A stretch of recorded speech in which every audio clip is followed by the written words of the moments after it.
Yes. Welcome, everyone. Would you please rise for the invocation and stay standing for the Pledge of Allegiance? We come together tonight as a council in support of our community. We pray that you give us the guidance and courage to help guide the preparation for the community for success. Let courage fill our hearts that we may not disappoint those that look for leadership and direction to their concerns. Let us press toward the goal, being only concerned with what is best for our community. Amen. Allegiance to the flag of the United States of America, republic which is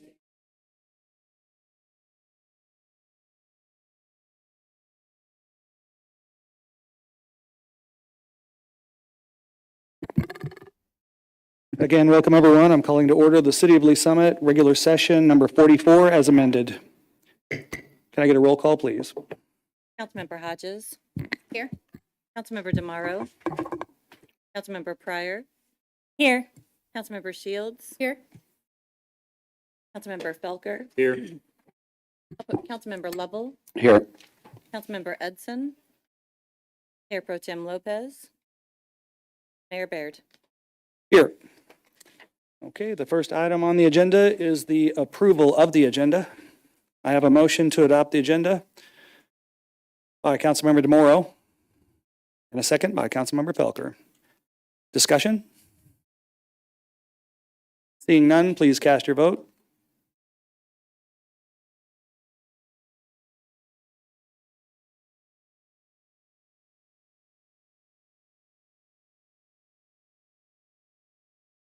All votes are in. Please record the vote. Passes unanimously. Thank you. Next is the approval of the consent agenda. I have a motion to adopt the consent agenda by Councilmember Shields, seconded by Councilmember Felker. Discussion? Seeing none, please cast your vote. All votes are in. Please record the vote.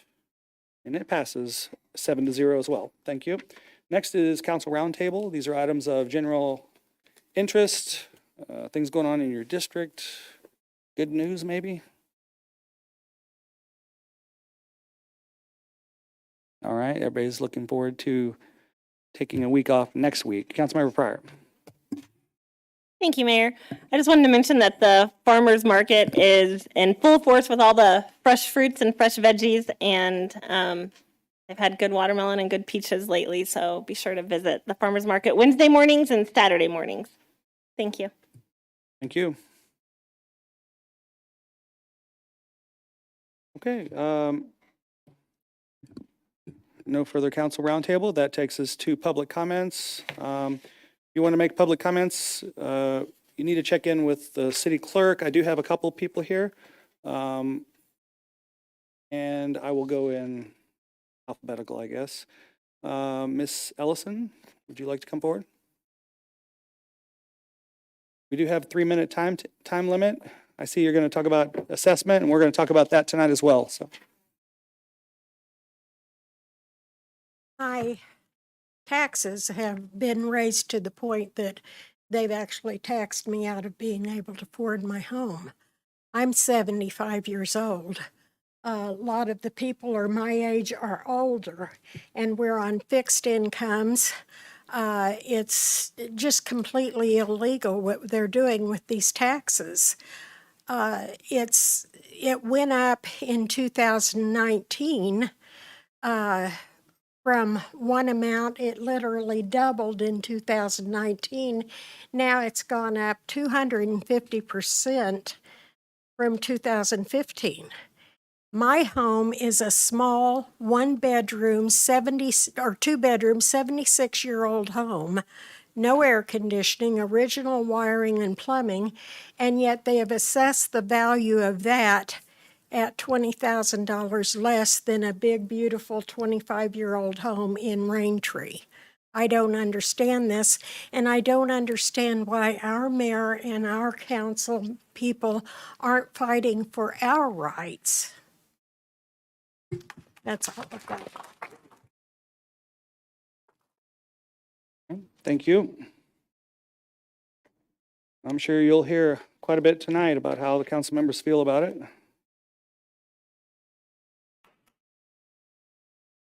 Mr. Self? Eric Self?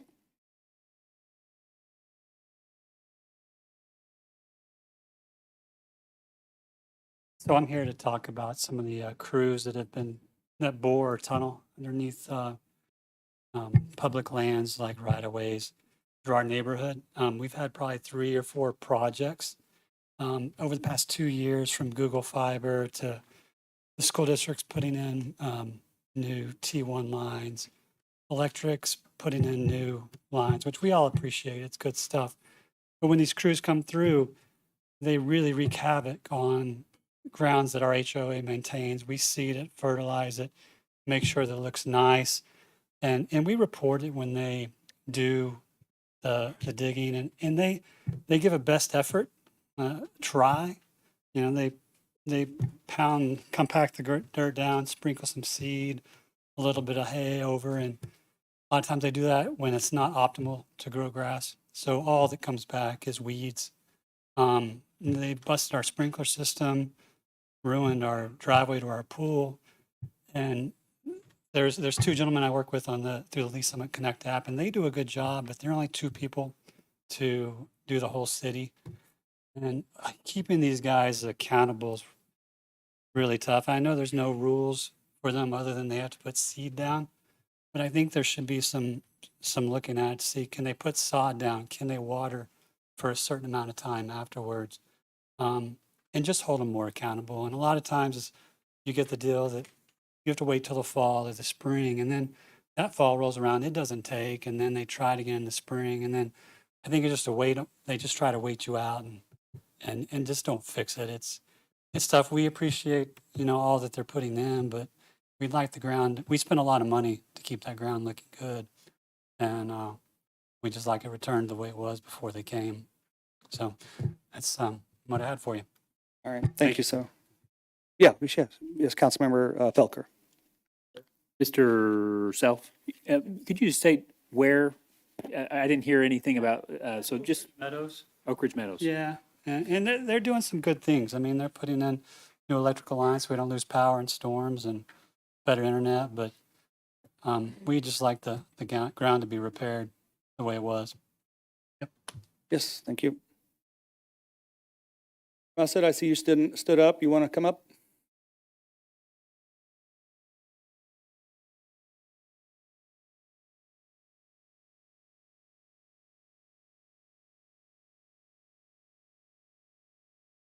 My name is Roy Mussett. I went to the meeting, the Colonial presentation or whatever, had all the people there. And there's one question that was brought up is we want to know when the public hearing is on the the levies that's coming up. Number 2, I finally got this the 23rd, but there's a problem. There should have been another one. Second property. Supposed to have been out by the 15th. Call to try to get the deal through. There's a group of people. We want to know when the city's going to jump on the bandwagon with the rest of the cities to go after Frank White. Frank White came up and made the comment, this is not a political move on the taxes. This is a baseball move. It's a win-win situation. And it's now official, his taxes only went up 7%. Whoever this Tyler Technology is, I'd like to know where they got their program at, because somebody has to write that program. You can sit there and play on that computer all you want, but somebody's writing that program. That's who needs to be sued. And we need to put an end to everything else that's going on. The property taxes, and then the comment was from the county was, well, the national average. This is not an average town. This is Lee Summit. Our property needs to be where it belongs. The property doesn't go outrageous. I have called and called and called every number possible. You tell me, you guys right here, tell me right now, what am I supposed to do to try to get this appealed? It went up 93%. I'm retired. Look at me. I'm now having to go back to work. Where do I get the money? I want to know. I didn't work all my life for you people to keep taking our money. We earn that. That is our money. And we want you guys to back us. We want you to follow the suit as long as, like Independence did, Kansas City and everybody else. We want to hear that you guys are going to back us. Bring the appeals against us to shut this thing down.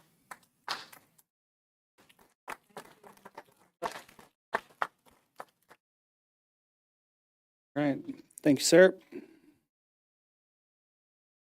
All right, that takes us to presentations. First presentation on the evening is Conceptual Economic Development Incentive Request, Chapter 100 Incentives for the Lease Summit Senior Apartments. Clover Communities Lease Summit LLC is the applicant. Mr. Elam's going to start us off.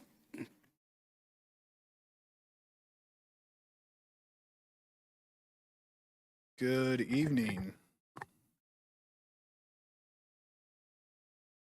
Not the presentation I was looking for.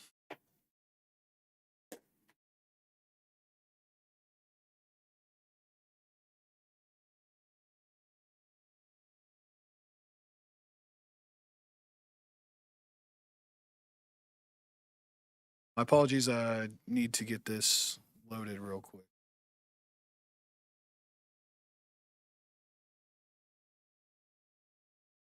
Should be able to get it.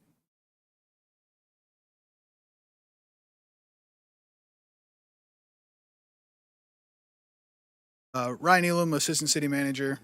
As you can see, I'm stepping in for David Bushek and not doing as good of a job already. Bear with me for just 1 second.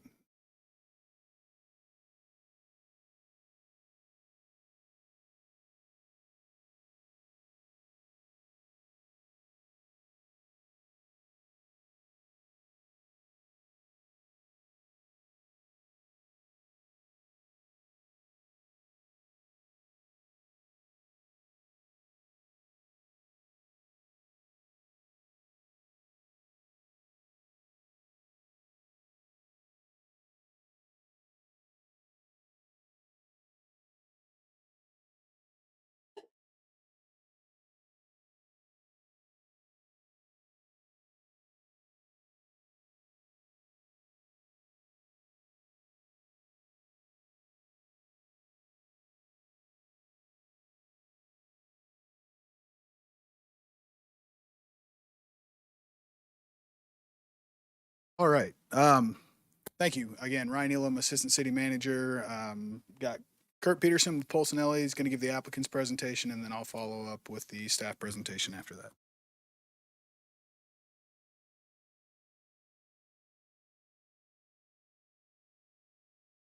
Evening, Mayor, Council, Kurt Peterson here on behalf of the proposed developer, which is Clover Development. I have Russell Kaplan, the Development Director, sitting behind Ryan there, who's here with me in town. This presentation, these will be the 5 major points we'd like to hit before we stand for your questions like usual. We're going to talk to you a little bit about who this developer is that wants to make this investment in our town. Talk a little bit about the demand for senior housing, which I think I'm going to get a lot of head nods and I won't have to dwell on it too much because I think we know. Talk about the specifics of this particular project, the proposed public-private partnership, and then why this matters to taxpayers. Why is this compelling? Why is it something that we would ask you at a later date to consider? So starting with the developer, this is the Clover Group, Clover Development. They have almost 4 decades of experience in this space of developing, constructing, and then operating or managing senior developments. And specifically, they've honed in the recent several decades on market rate senior development, 55 plus independent living. So in other words, nice, you could call it nice apartment community that's only for seniors. They have extensive experience across the country, really. They're up to 47 independent living communities now across 5 states with another several under construction, hoping for this to be the next one. As you'll see on the screen, there's more information. They have definitely a very good resume for what they're proposing to do here. I said I'd touch on the senior housing demand just to be official in the record so we can all be reminded of it. But there's a slide here that if you can read it on your screen is amazing, just blows your mind that we could have this much growth in the senior population. The senior population grew. I had a bunch of things I could pick from to say, but I thought this was amazing. Seniors as a group grew 5 times faster than the rest of the U.S. population in the last 10 years, from 2010 to 2020. And all types of senior living, assisted living, memory care, skilled nursing, and this type, independent living, are in great demand, and the demand is outstripping in almost every part of the country the supply. So the proposed project here tonight is a direct response to that reality, and it's not going to solve it for Lee Summit or the Metro, but it's going to take a big bite out of it for part of Lee Summit. The project site itself is on the west side of Douglas, so just west of the high school, Tudor to the north, Chipman to the south, kind of mid-block. It's 6.8 acres. Interestingly, not telling you what you already know because it's your history, but I know you care about senior living, and especially on the more affordable side, because there's been 2 times that you've supported the Lee Summit Housing Authority, in the last 24 months-ish, plus something in that territory, just in this, zip code, right in this area. So there's somewhat of a path that's been cut, before us here for this area. The specific proposed independent living project is to have 128 units in a 4-story building, 1 and 2 bedrooms. I went ahead and put, it's going through the planning process. This is typical, right? At the same time that we're coming here to do a conceptual presentation of public-private partnership.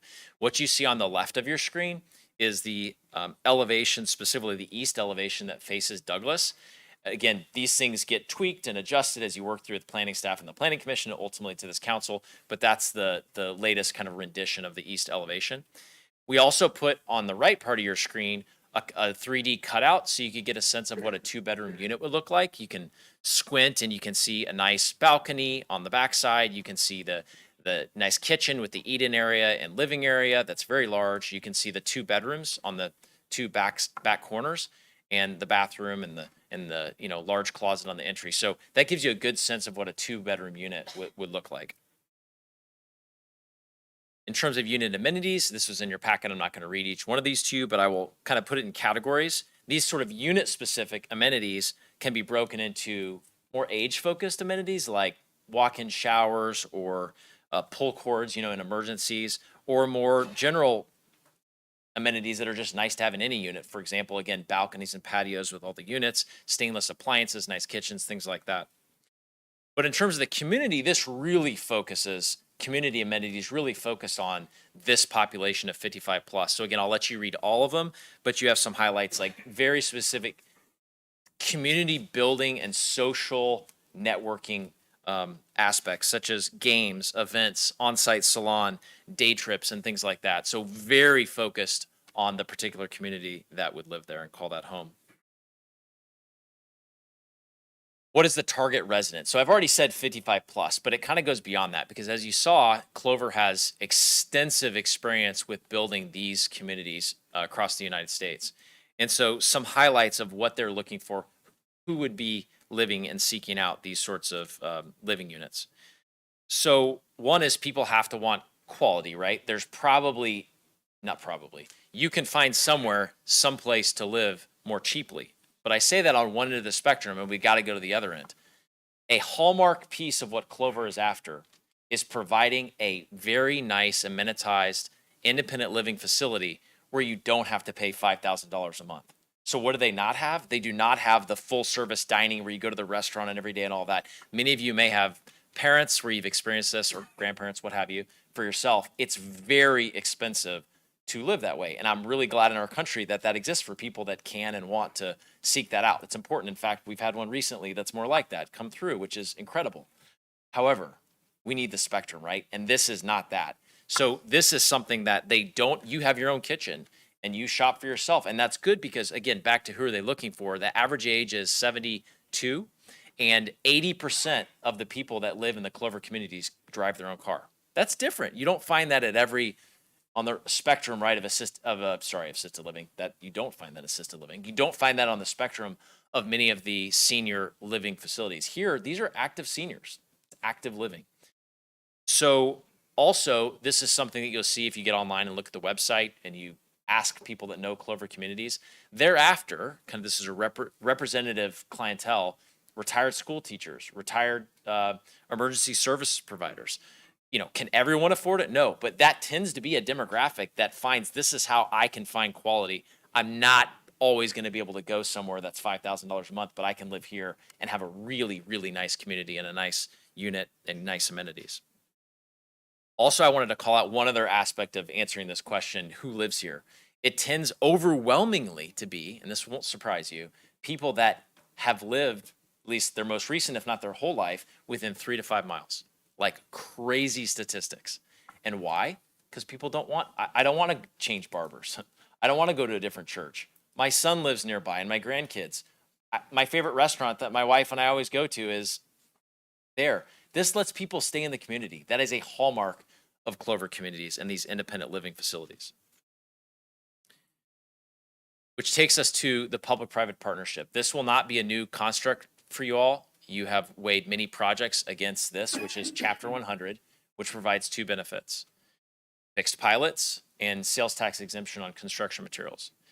On the fixed pilots side of things, the proposal is $1,800 a unit for 10 years with biennial inflation at 3%. That is identical to what we just did for the 2, you'll remember December, January, whichever month it was, but at the beginning of the year for the 2 very close by nice apartment projects that were approved. So it's an identical proposal. Now it's also identical justification. It's a different product seeking a different audience, right? A different residential clientele, but no one could have planned. It's really hard to listen to the public comments we heard and what we're going to hear on I think it's the next agenda item, really hard. And I know every single person, because I know you guys care a ton about what they're saying. It's a really, really big deal, the county taxation issue. The fact that we would be standing here today with a project like this, where I have a client from out of state, from New York, that they want to invest millions of dollars in Lee Summit, only the second one in the greater Kansas City area. They're picking Lee Summit, and we know why. Has a lot to offer, and there's a lot of seniors that need this kind of housing. But you know what they're afraid of? They're afraid of what our neighbors are afraid of in the back. You guys have seen, it's not just residential, and that breaks all of our hearts. It's also commercial. It's taking people's investment where they're trying to get a loan or they have a loan, and all of a sudden their taxes get raised 35, 40% for something like this. That's really hard. It destroys projects, right? It takes people under. Heard this before. The predictable taxes of having something like what's proposed is everything. It makes projects like this happen. So this Chapter 100 tool is an essential part to make the economics of this project work and for this community to come to life. The other piece, again, is the sales tax exemption, which you've seen this slide before. Going to the yellow numbers, the overall benefit is somewhere in the $400,000 range. Lee Summit's piece of that through the sales and use tax that Lee Summit levies is the $100,000 range. And it helps a ton. We can go through some specific budget line items if you'd like that we would consider extraordinary, if anybody in the council wants to hear those. But in short, this is the second piece of the proposed Chapter 100. So I want to end where we always end, because really when you guys have to decide, although tonight is just conceptual, getting feedback on this type of project, you do always weigh what is in the best interest of the citizens, the taxpayers. So this last slide in my last piece of the presentation just wants to address a few of those items for you to consider. Why is this compelling? One is looking in your incentives policy. As you all know, there are targeted areas where the city has said, we really want specifically investment in these areas of town for various reasons. And we're very open to hearing proposals that make sense for public-private partnerships. Well, this happens to be in one of those areas called the Douglas Tudor area, as shown in the graphic on the screen. The second is retention of our active seniors. If we don't find ways to provide housing that is affordable and attractive to our active seniors, they leave. They leave the city, or sometimes they stay longer than they want to, and probably is good for the whole system in their single family home. They might not feel like they have an option. They either have to leave their neighborhood and their city, or they have to stay somewhere that perhaps, it's a personal choice, but they stay somewhere where they have to mow the grass and do things they'd rather not be doing and they just don't have a choice. This helps us retain a lot of those seniors by providing affordable, really nice independent living. Next is the economic impacts.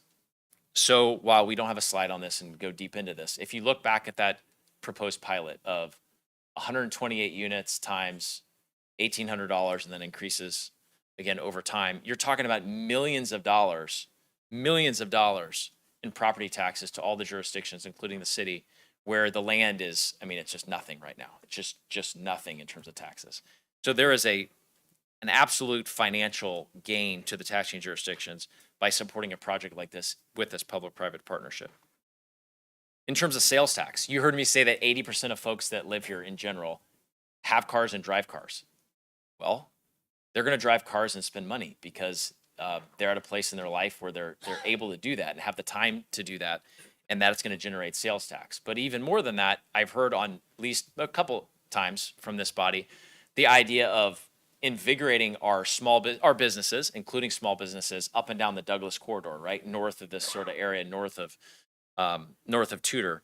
And I can only imagine we'd have to interview some seniors to see if Kurt's theory is right. But I would bet you a lot of the places that the seniors would go when they would live in this facility would be up and down that corridor, and they would be helping the restaurants and helping the retailers and the service providers. Lastly, in terms of other compelling reasons to support this proposal in this project, is it frees up housing stock. And again, no one should, I want to be really clear, people should, it's America, and I love that people can stay in their house as long as they want to. And if people want to stay there for their entire life, they should. There are people that, again, aren't seeing a good option for them to go to in their community, so they stay. When somebody stays, that is a home that is not able to be purchased by the next generation that comes in and oftentimes it reinvests and turns over neighborhoods over time. So that's stifled when folks don't feel like they have an option to leave their house. So the short of it is free up housing stock for that natural, productive life cycle that happens in neighborhoods.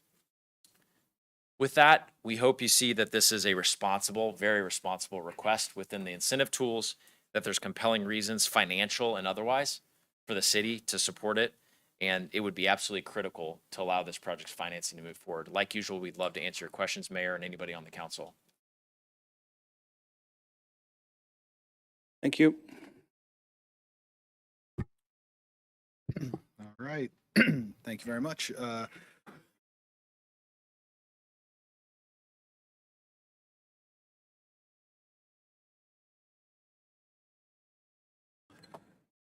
And Ryan Elam, Assistant City Manager. Thank you very much for the time tonight. Normally, David Bushek would be giving this presentation. So like I said previously, you've got a poor substitute here, but I'm going to do my best to walk through very similar information that Mr. Bushek always walks.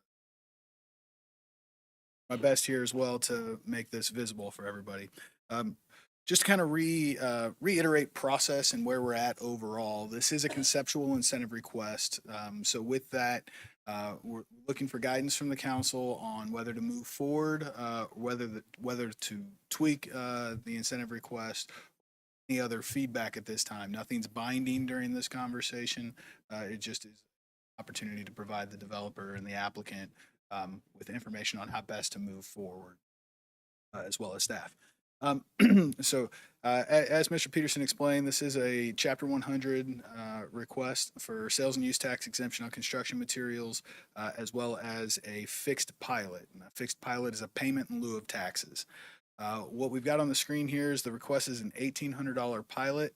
And we've compared that to what we've calculated out based off of what the county has told us for new construction at 90% of the construction cost being what they would typically from an assessed valuation standpoint.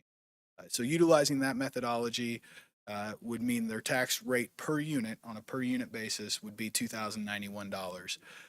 So the way that we calculate that, the pilot payment represents 86%, and so it would be essentially a 14% abatement request, today's dollars.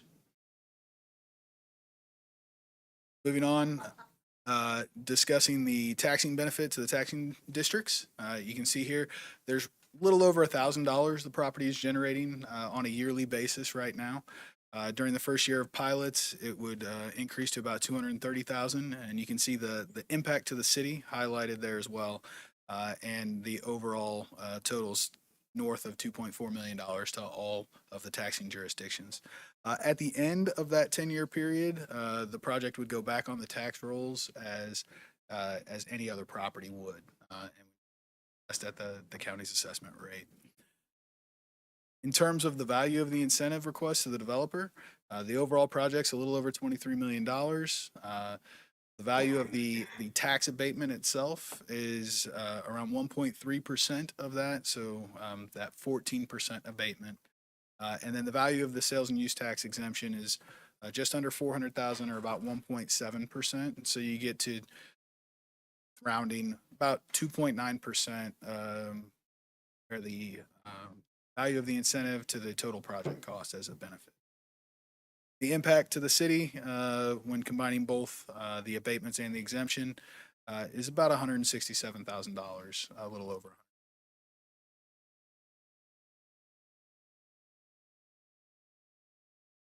Here's another way of looking at the same information. Again, this is a Chapter 100 request. That's the source, the incentive tool, sales tax exemption on construction materials, and real property tax abatement, what the rates are.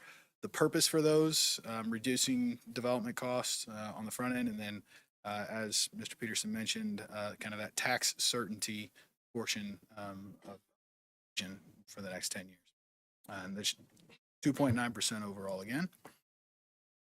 Moving down, this is a chart that we kind of continuously update. This is our residential development chart. Hopefully everybody can see that. And you can see here the legal authority, the incentive, the characteristics of that, and the different projects. I'm going to zoom out just a little bit to try to get everything on there. So you see the projects in red are projects that have been approved but have yet to start construction, and then the projects in black are either complete or have started construction. You can see where we've added this Clover Senior Apartments project here, basic project information, characteristics of that. I'm going to scroll down here to show just a few others, specifically our senior care projects. Those are in a different category because those are more of what we would call the full service senior care projects that offer the full dining and continuum of care, as you will. And so with that, be happy to answer any questions. Okay, thank you. All right, questions from council. Councilmember Hodges. I just had a question in regards to, I know that Mr. Peterson had mentioned or showed a graph about how the demand has increased for senior living. But I was curious on our end, because I feel like a lot are popping up around us in the city. We've done a multifamily study. Have we done a study for this to show what the demand is for Lee Summit and where we're at on that scale? So our demographic analysis would tell us that the senior population is the fastest growing demographic in Lee Summit as well. The 2022 multifamily housing assessment had a portion of that included senior product and broke that down a little bit further. I don't have those exact numbers on me, but we were way under that demand should, Okay. and what that demand is projected as well. Thank you. Thank you. Councilmember DeMoro. Thank you, Mayor. Mr. Peterson, I have a question. You led off, and I'm always listening for certain words, and you referred this to market rate apartments. And when I hear that word market, I think of the higher luxury apartments. You know what price point are these going to be below what I would categorize as market rate? Price point as far as rentals. It's funny first, just because, so like when I think I'm pretty typical in the real estate industry, when we say market rate, what we're really saying, first of all, for everybody to hear, we're not saying good versus bad. I'm going to make a distinction. It's simply a distinction. We're saying low-income housing, like oftentimes it's LIHTC, low-income housing tax credit projects, like the two I referred to earlier, which we have a great need for those. When we say market rate, that's mainly distinguishing from a light tech project. As to your question about rents, we were talking about that. You always have to start with, because otherwise somebody could say later, oh my gosh, you were low or you were high. They're totally market driven, but order of magnitude, you always know, you're trying to plan. These are similar to when you go all in, because we were just talking about this, with all the utilities and everything that are included. So your all-in costs as a senior are pretty similar to the apartments that the other two projects we just talked about as their base rents. So you can kind of get a sense in the right ballpark of cost. So it would be an economical choice then for somebody that's retired or wanting to lock and leave rather than. Absolutely. And when we say that, just to get the policy discussion going, that's why I try to be brief but clear. I was saying you can find someone somewhere less expensive to live, and that may be a good decision for any given person. But on the other end of the spectrum, when you're trying to do full service, food, all of that, it's dramatically more expensive. So in that sense, this is intended for the audience, from retired teachers, things like that, absolutely to be, I'm going to use the A word, it's so loaded, it to be it's like that game when you do synonyms, and you can't, what's that called? Yeah, I was gonna say taboo is where you can't say the word. More attainable, honestly, Councilman, right? Yeah. And I have another question. The elevations showed it totally enclosed. Is that going to, are they going to stay enclosed? I'm specifically asking no breezeways. Anything. Correct. Elevator, interior, enclosed, exactly right. Thank you. Thank you, Mayor. Thank you.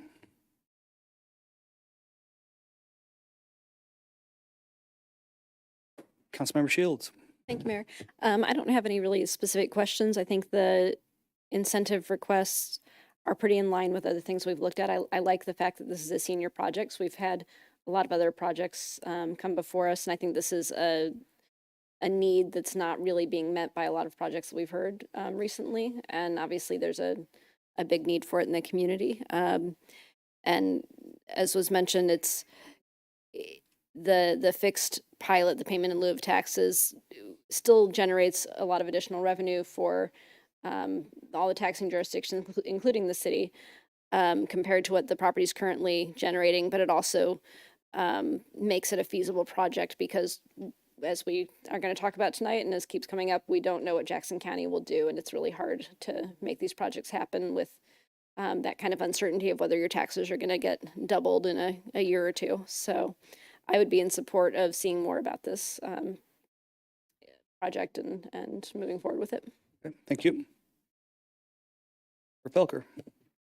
Thank you, Mayor. Mr. Peterson, I just want to make sure, I don't think you gave Mr. Councilmember DeMauro a number when you talked about rates.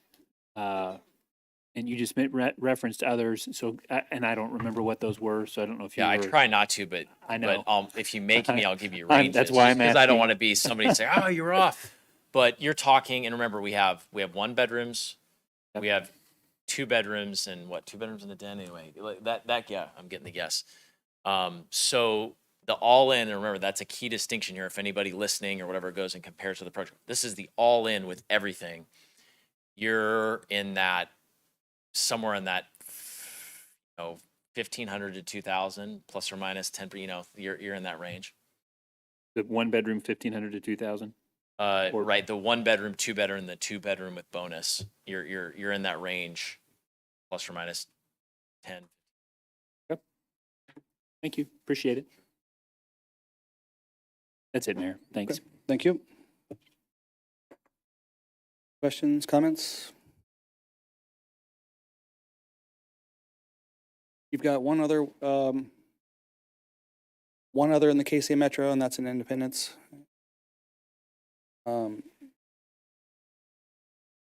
Looking it up.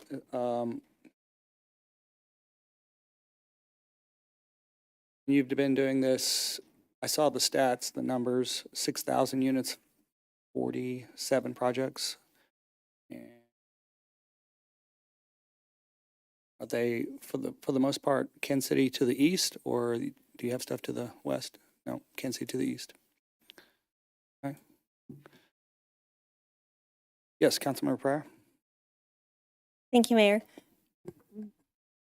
So if this were to be approved, would you, I mean, I know this, we're not approving it right now, but do you sell them or do you typically hold on to them? The track record here, we talked about this too, because though we get good questions like that, the track record here has been unbelievably hold. That's just that's how they have the portfolio they have. And there's, by the way, nothing wrong with people that come in and buy to try to sell, to move on and reinvest elsewhere, but that's not been the track record for a long time. Okay, thank you.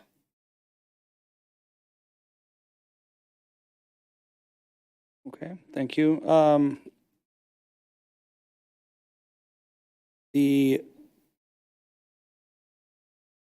Checked out the photos on a lot of the other different sites you had.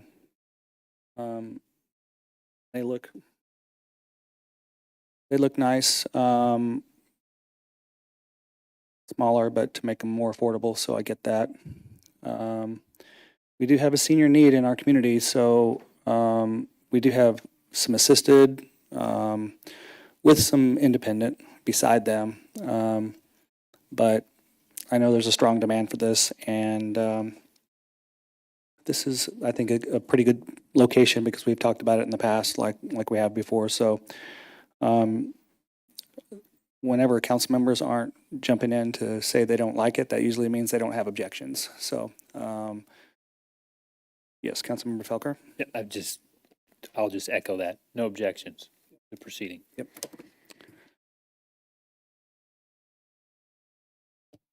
Councilmember DeMauro. Thank you, Mayor. Yeah, I have no objections either. I think it's a good project. I'm very happy with the 2.9%, and you know, I do appreciate the discussion or the comment about we don't know what Jackson County is going to do, but we've got somebody coming to try to better our community with the elderly population. So I appreciate that. Thank you. Councilmember Pryor. Thank you, Mayor. I like the project. I always try to think of my grandparents or my mom when she gets to that point, if she would be able to live somewhere like this. And I think she would, and I think she'd like it. So I like the project. Thank you. All right, thank you. We'd like to see you bring this forward then with an actual public hearing and more. So thank you for considering Lee Summit as your next investment. And I'm sure we'll see you soon, Mr. Peterson. Thank you.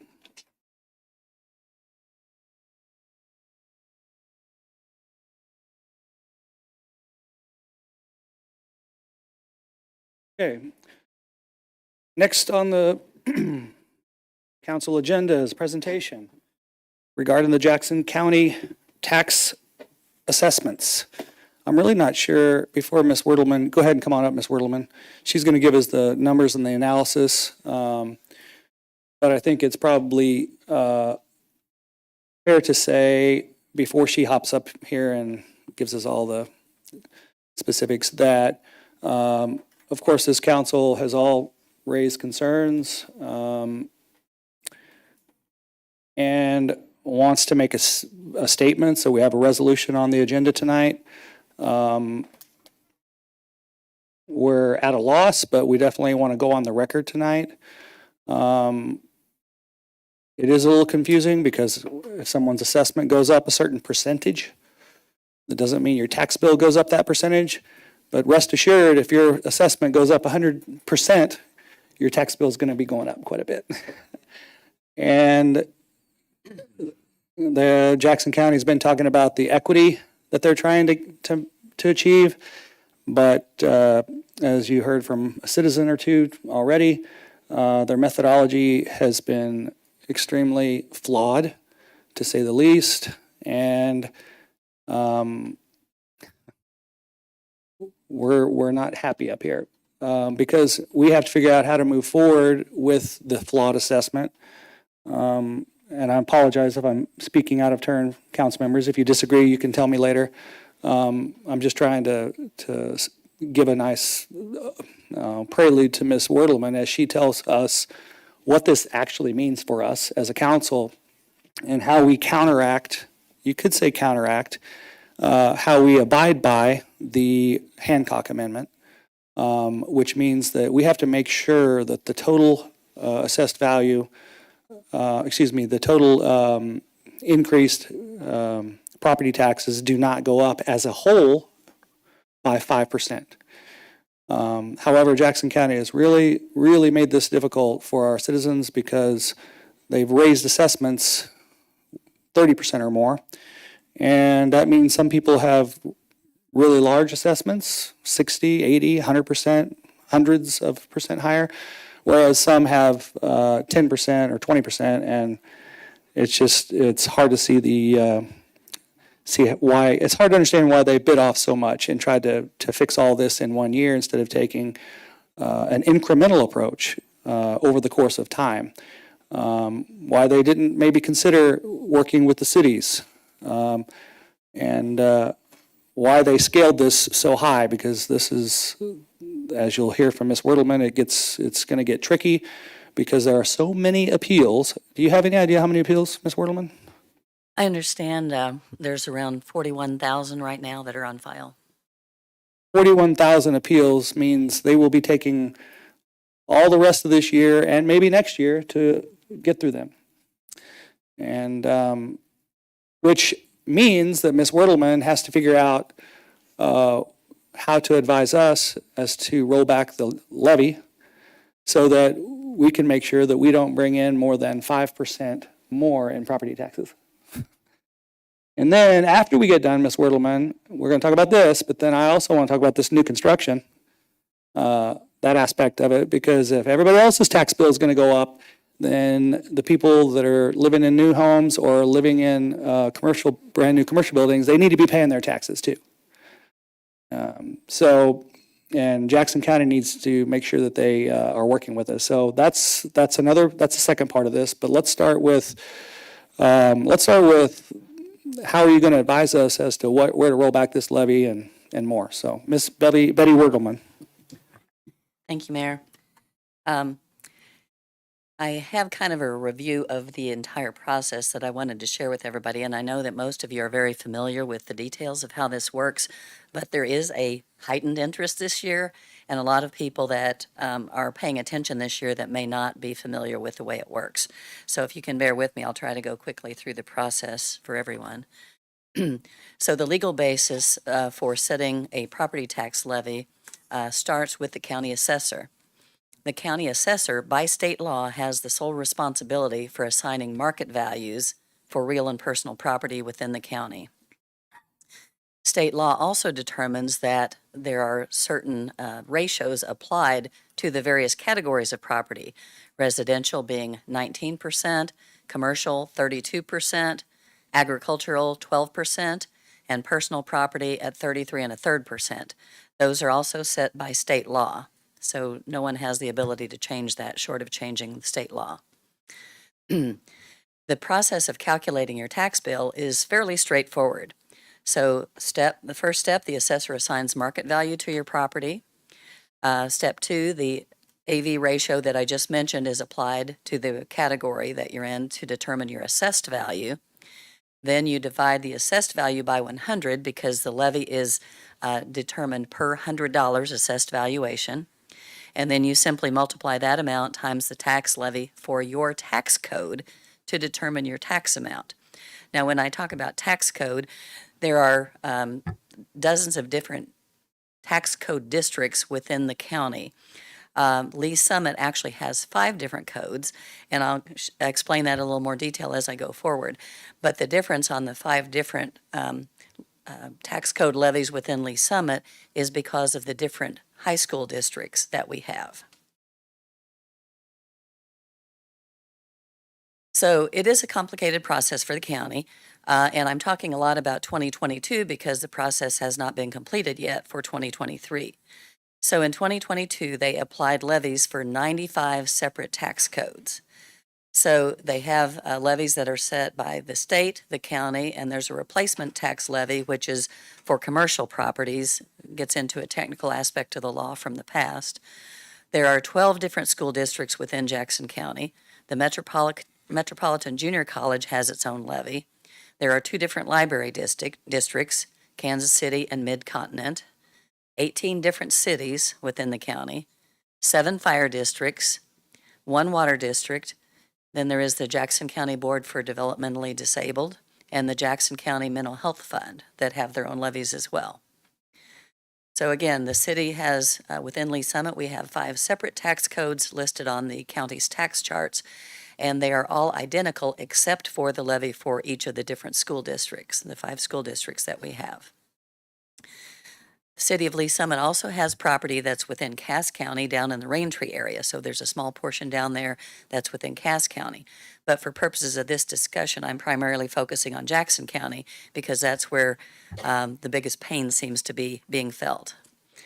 If you want to look at those tax levy charts, they can be found on the Jackson County website, and you just go to the government section under departments and the collection department, and then they have a place there that you can click on and to find the tax levy charts. So there are 8 separate taxing jurisdictions within Lee Summit. And so you can see under number 1 there are the 5 different school districts. So depending on which school district you live within, that's going to determine which tax code you fall under. The city of Lee Summit, and I've listed these in order of the size of the levy in terms of the total overall levy. City comes as second, then Jackson County, the Library District, the Junior College, the Mental Health Board, Handicapped Workshop, and then the Missouri Blind Pension. So a lot of people wonder why this process takes so long and why we can't give simpler answers on this. There is a complete annual process that has to occur, and it's kind of a cooperative work between the county and the various taxing jurisdictions. So taxes are, as I think everybody probably knows, based on the property that you own as of January 1st for each year. The county is required to provide a preliminary assessed value by March 15th, and they provide that to us. Then we do a calculation that we are required to provide back to them by April 8th. In theory, the purpose of that process is to avoid any surprises, but in reality, it doesn't work very well because the preliminary assessed values that are provided to us typically change quite a bit between this step in the process and the final assessed values that we get in early September. Residents are required to submit their property declarations, and that's how the county knows what you own.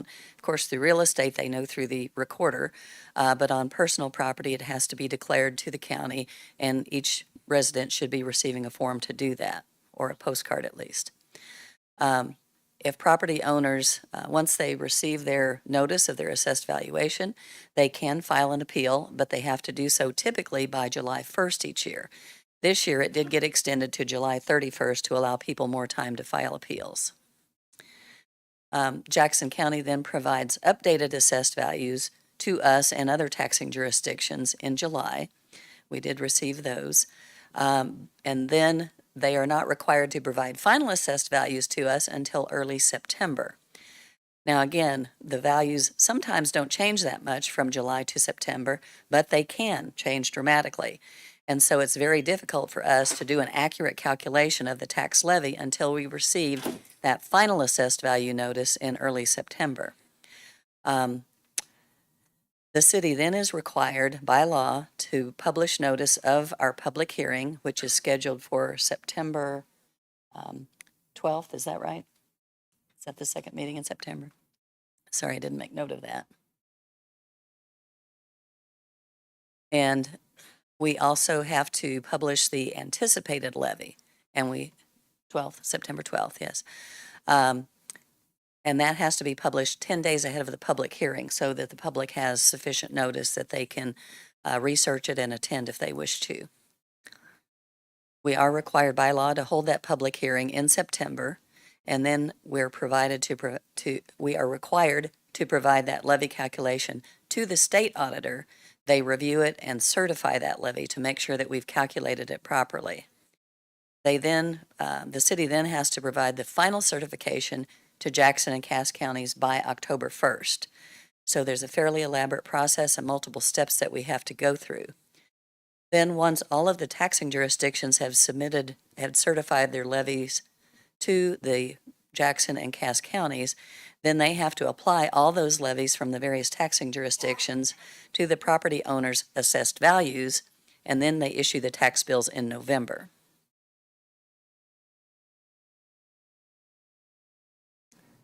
This is where it gets a little bit more challenging to understand. The city's levy is calculated in 3 different parts. We have a general operating levy, parks and recreation levy, and a debt service fund. The amounts shown here were the levies that were approved for calendar year 22 and were applied to the bills that you received last November and paid hopefully by the end of December last year. The part that's significant here is that the first 2 parts of these levies are subject to the revenue neutral provisions of the Hancock Amendment. And what that means is that we are only permitted to receive the same amount of revenue that we did in the prior year, except that we get to apply CPI, Consumer Price Index, with a cap of 5% on it. So that's the 5% that the mayor was referring to. We only get to capture an additional 5%.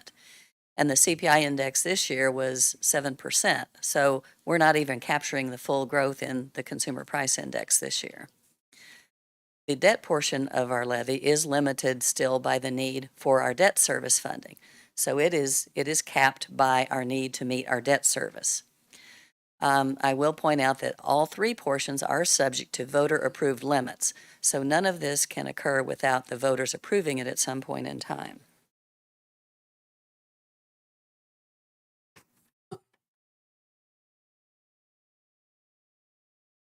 Make sure I'm covering all my notes. You may recall that the last voter-approved increase in our levy for the general portion was in 2021, where we asked the voters to do a debt levy transfer.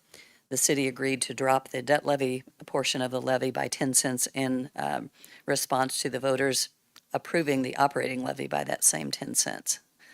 Prior to that, the voters approved a levy increase back in 1988 and then 1996. So there have not been a lot of approvals on that. But there have been those 3 that were voter approved. The debt service levy, as I said, is linked to the debt service, and the voters approve that through the method of approving our request for issuing debt, bond issued indebtedness. And we had a total of 3 ballot issues this spring that voters did approve for a total of $186 million authorization. There again, that would be spread out over time, but that is controlled by that separate mechanism. This particular spreadsheet shows the different school districts and their levies. So you can see that there is a difference from a low of 8.0725 total levy in the R7 school district, and the high one is Hickman Mills at 9.6303. So you need to know which school district you live in to know exactly what your levy would be. And again, these are the levies that were applied in 2022. This slide shows the same impact, but it's based upon percentage, so that you can see that by far the school district is the recipient of the largest amount of property taxes.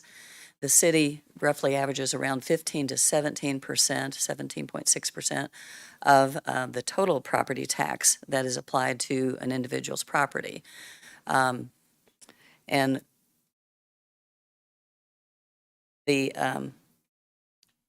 those revenues are very scarce revenues for us and very carefully applied as we do our budgeting each year. So on the revenue neutral provisions of the Hancock Amendment, it does exclude the new growth. So we do get to add in new construction, both in real estate and we get to add personal property growth as well. But those factors, those areas are not factored into the calculation of the general operating levy and the parks levy. The new construction is excluded from that levy calculation, but it's an add-on that we get separate. And as you mentioned, Mayor, that's paid for by people that are building new construction. we have to calculate the total revenues received the prior year when we calculate this each year. Then we calculate the new levies, and we have to reduce them, to roll them down, to provide the same amount of revenue as the prior year, but then go back and add in that increase of the CPI up to that 5% cap. This is a chart showing the overall 6-year growth in Jackson County assessed valuations. So you can see the big jumps in 2019 and then again in 2023, and you can see that the one in 2023 is much more substantial than what we saw in 2019. This shows the growth in Cass County evaluations. So they also had some significant increases in growth. And this is a little bit distorted because the dollar amounts on the left are much smaller than the prior slide that we looked at. But you can see that there has also been growth in the value within Cass County.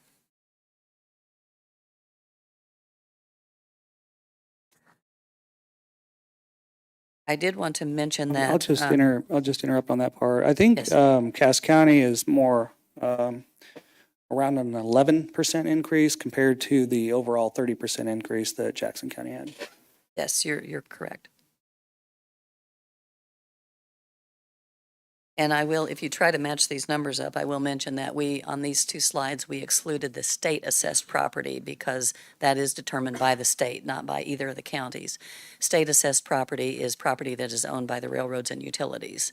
So the numbers aren't going to match up if you're trying to compare this to total assessed valuation later on. I did want to also mention that generally speaking, as our total assessed valuation increases, because of the Hancock Amendment, it tends to drive our levy down. So if you look at, I'd like to switch over to the DocCam.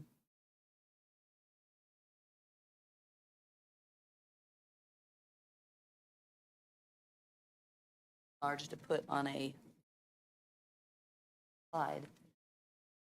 But you can see this is our total assessed valuation, both Jackson and Cass County combined. That's everything combined.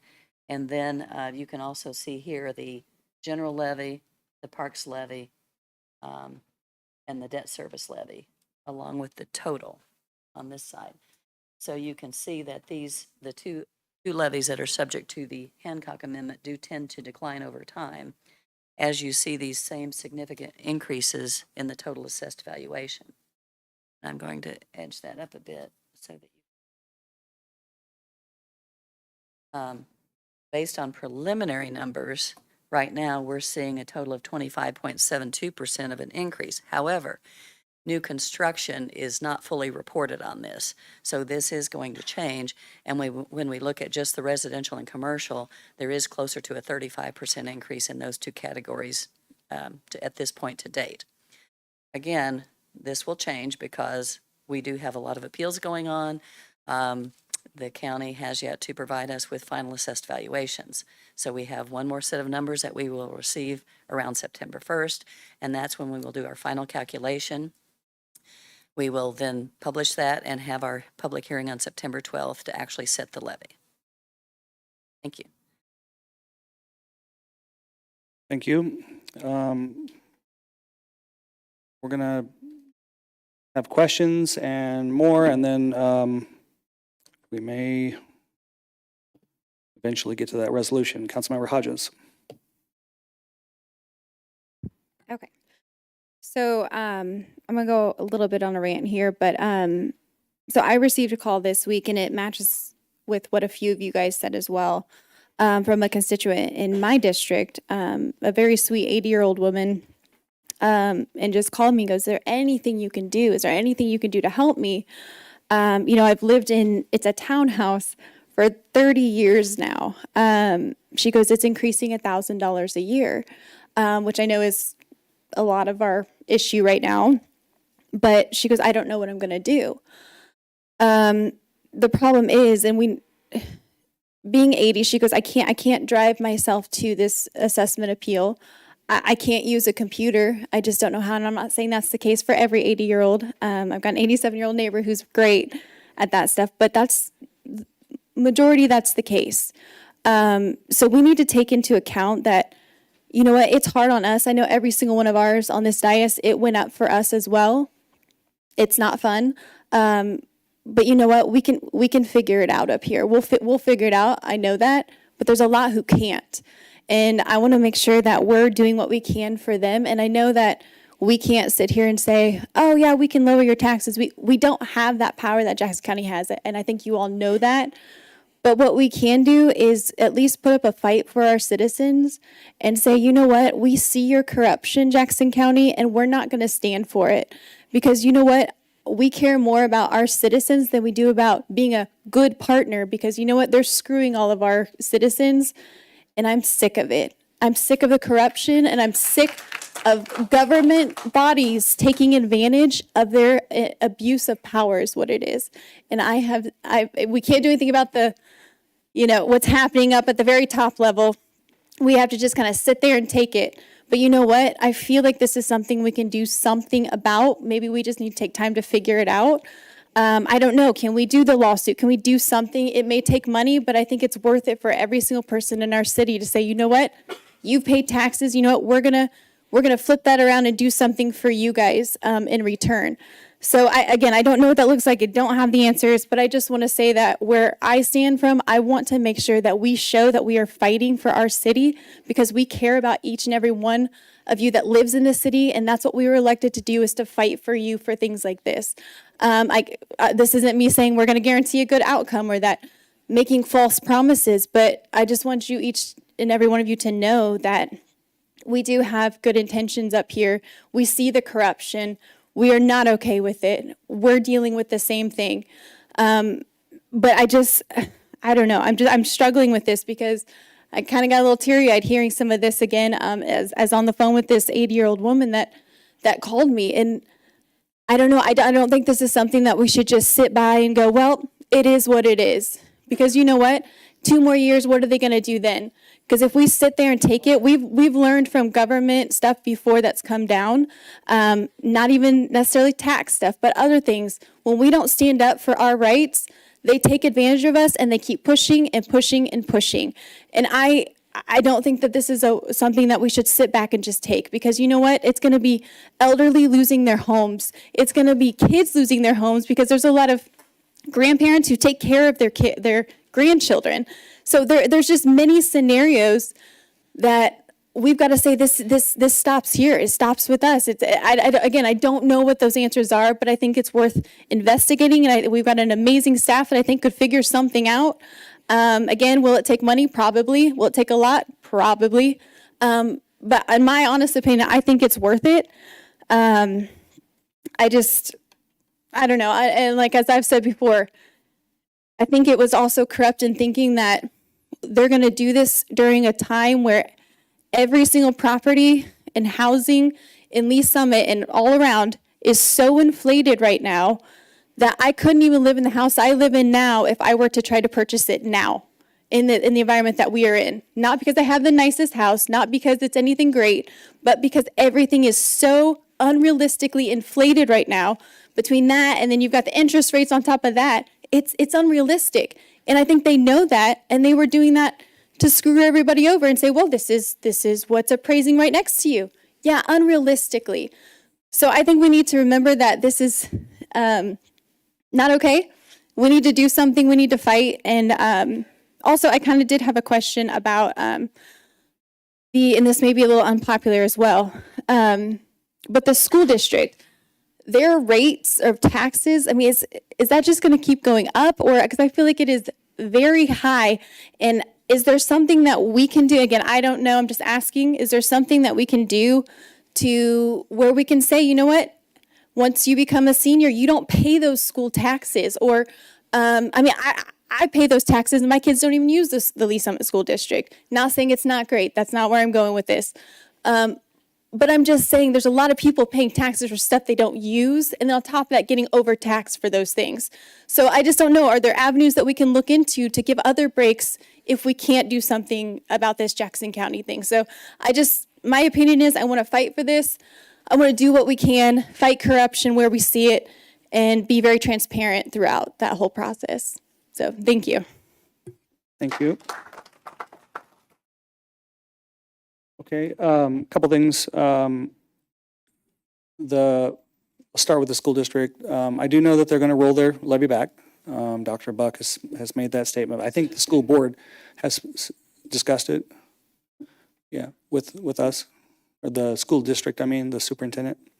Mr. Dunning? That's correct, Mayor. And the school district is very much in the same environment as we are, with the way that they need to establish their levies as well. The Councilmember Hodges brought up a lawsuit. I know that I've had emails, and so have council members, about a lawsuit, joining a lawsuit from Independence and Blue Springs, and I know that their council, at least Independence, has instructed their staff to look for an avenue, but there's not actually a lawsuit. And I think I'd like to have Mr. Head kind of talk to us through why is that so difficult? You know, why is that such a hurdle to for Independence, Blue Springs, Lee Summit? I mean, this resolution that we've put forward tonight is in alignment with with Blue Springs and Independence. We matched our wording up to show a united front, but what's preventing some type of collective suit from the cities, Mr. Head? At this point, I can be truthful. We haven't looked in depth into a lawsuit. We looked at some of what Independence was sort of saying. The issue that we see is a concept called standing, and it's a question. Can you put the mic closer to you, or make sure it's on? Well, it's on. There we Is go, that that's better? better. Okay, sorry about that. The issue that we've looked at with regard to sort of the direction that Independent staff was given, we kind of looked at what they were generally talking about. Our concern with that is sort of this issue of what's called standing. What right does the city as a corporate body in the state have to bring an action against the county based upon the way these taxes are assessed? There may be something out there. We haven't really dug into it deeply to find something that may give us the ability to do that. The best standing for a suit of that type is a taxpayer standing, and we are not a taxpayer. Doesn't say there is nothing out there that the city could engage in, and we can certainly do some more digging and thinking and brainstorming to try to come up with some options for the city council. But as of right now, I don't have an option for you that would let the city really jump into a lawsuit. Again, not to say there isn't something, but we haven't sort of found it based upon a very cursory review at this point. Okay, and then earlier, when Ms. Wordleman came up, I said that I wanted to talk about new construction after we get through this first part. And if we get, would you consider that a little bit different, considering we have data that we can extract and prove that there has been harm done? I know that new construction is an area where we've had a lot of issues, and I know Ryan Elam right here is probably prepared to talk to you about that a little bit. There's a possibility we could find there might be a way we could get to having some standing with regard to that. I don't know. We just want this to be fair, and it's, Mr. Elam, you got some new construction numbers preliminary? Good evening, Ryan Elam, Assistant City Manager. So the new construction item, I'll say, is separate from the assessed value discussion. However, it is a challenge that we've had for a number of years that we've been trying to coordinate with the county on. So much so in the fact that we've met with them previously. We've offered up suggestions on how we can provide them information in a more timely manner. And actually, through some of our discussions that we had with them, they changed their reporting. We changed our reporting that we were providing them from permit data to certificate of occupancy data. So we provide a monthly report to the county on properties that include the parcel number and the permit numbers and the address that have received the certificate of occupancy. That should be a trigger for the county to review that and put it on the tax rolls for that assessment year. Even with that, we've noticed several discrepancies between items that we would think would have been, should have been placed on the tax rolls versus when they actually get placed on the tax rolls. We have continue to try to coordinate with the county to have them provide us with the parcel level data that they're using, so we can compare that with our permit data to see if there's gaps through there. We've yet to receive that parcel data, particularly for this year and previous years. But we do continue to send them our monthly reports, as well as kind of an annual summary of, hey, this is where we think we're going to be. This is what our certificate of occupancies are looking like. And just currently our estimates, what we preliminarily got from the county, were about 20 million for residential and about 1 million for commercial. And then when we compared that to our certificate of occupancy data, we were closer to 175 million, 178 million in residential and 18 million in commercial. And that's after taking out any sort of project that's in an incentivized area through there. So provided that information, I did receive email back from the assessor saying that they are adjusting the new construction numbers. They've found some values that should have been included, and they're working on it. So we're anticipating to get some more data back at some point. However, I don't know when that will be. I just want to make sure, because this is the first time I've heard these numbers, 178 million compared to their 20 million? Yeah, and those aren't exact numbers, but that's how we provide what we call our permit data, our permit valuation data, which is what we use that is close to the construction value of that. So that's the number that I put in there. And really what we're looking for is how close are those two numbers? And that's a major difference, that they're missing parcels on there, because we don't have an actual market data associated with that. We have kind of I'll say a proxy for the market data. And that number doesn't include the site. It's just the building construction valuation. Okay, thank you. Okay, might stay close, sir. Can't believe Miss Wordleman thought she's going to go all the way over there and sit down up in the stands. This isn't over. Councilmember Shields. Thanks, Mayor. I guess I wanted to start off by saying that I very much share the frustration of everyone on this dais and everyone in this room. Councilmember Hodges said it well. This isn't about us. We can handle it. But I will say, they don't exempt city council people from this. My taxes, my assessment doubled, went up by 103%. And after going through the appeals process, which meant that I had to call the number on that thing 20 times because it kept hanging up on me saying, oh, all circuits are busy right now. Kept calling back, and luckily I work from home. So when I finally got through, I could leave it on hold for an hour and a half until someone actually could talk to me.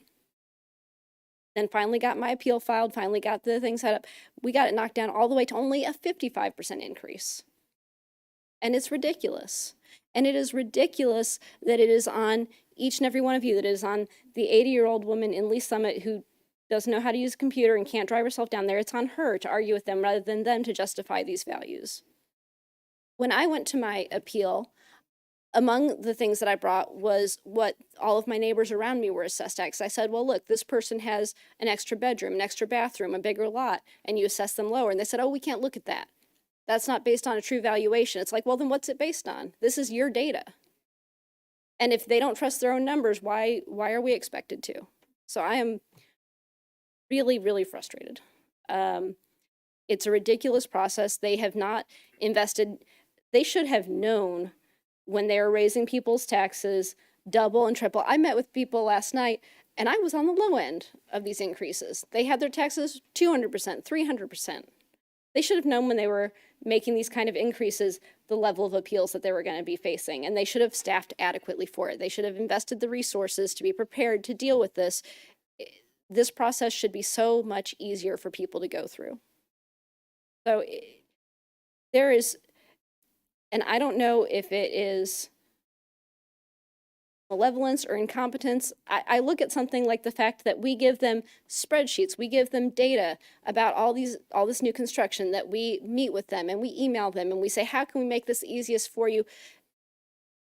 And I think to myself, why? This is money that they are leaving on the table for themselves, not adequately valuing new construction, and then they're expecting the rest of us to bear the burden because they can't get their own job done. And so to me, it doesn't say that they're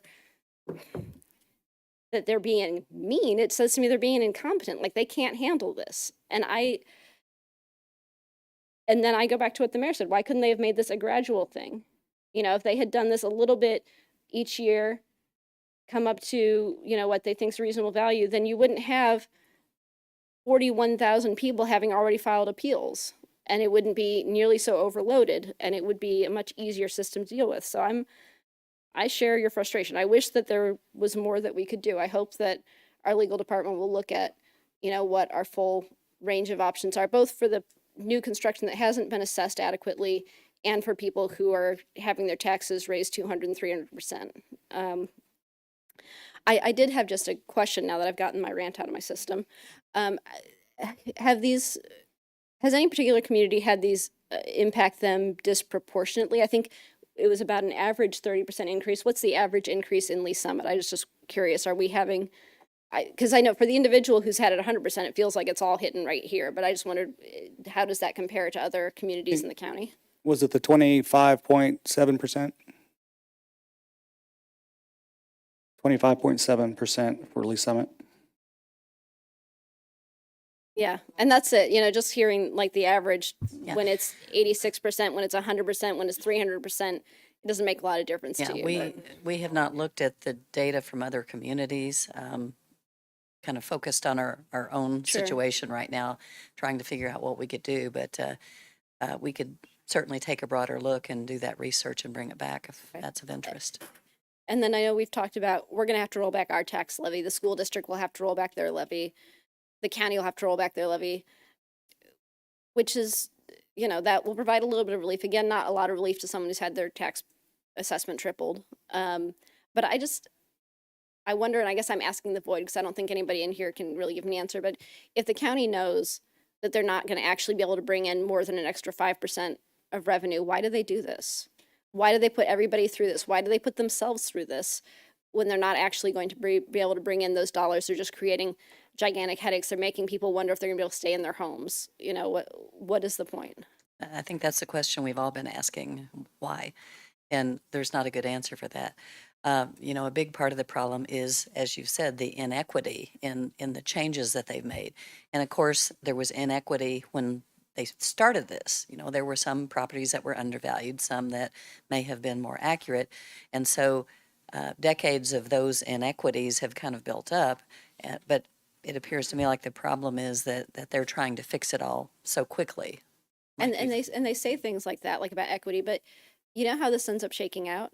This ends up shaking out that the people with resources who know how to navigate the system, who know where to get their appraisal done and how to pull their comps, they're going to get their taxes lowered, and the 80-year-old who can't use a computer isn't.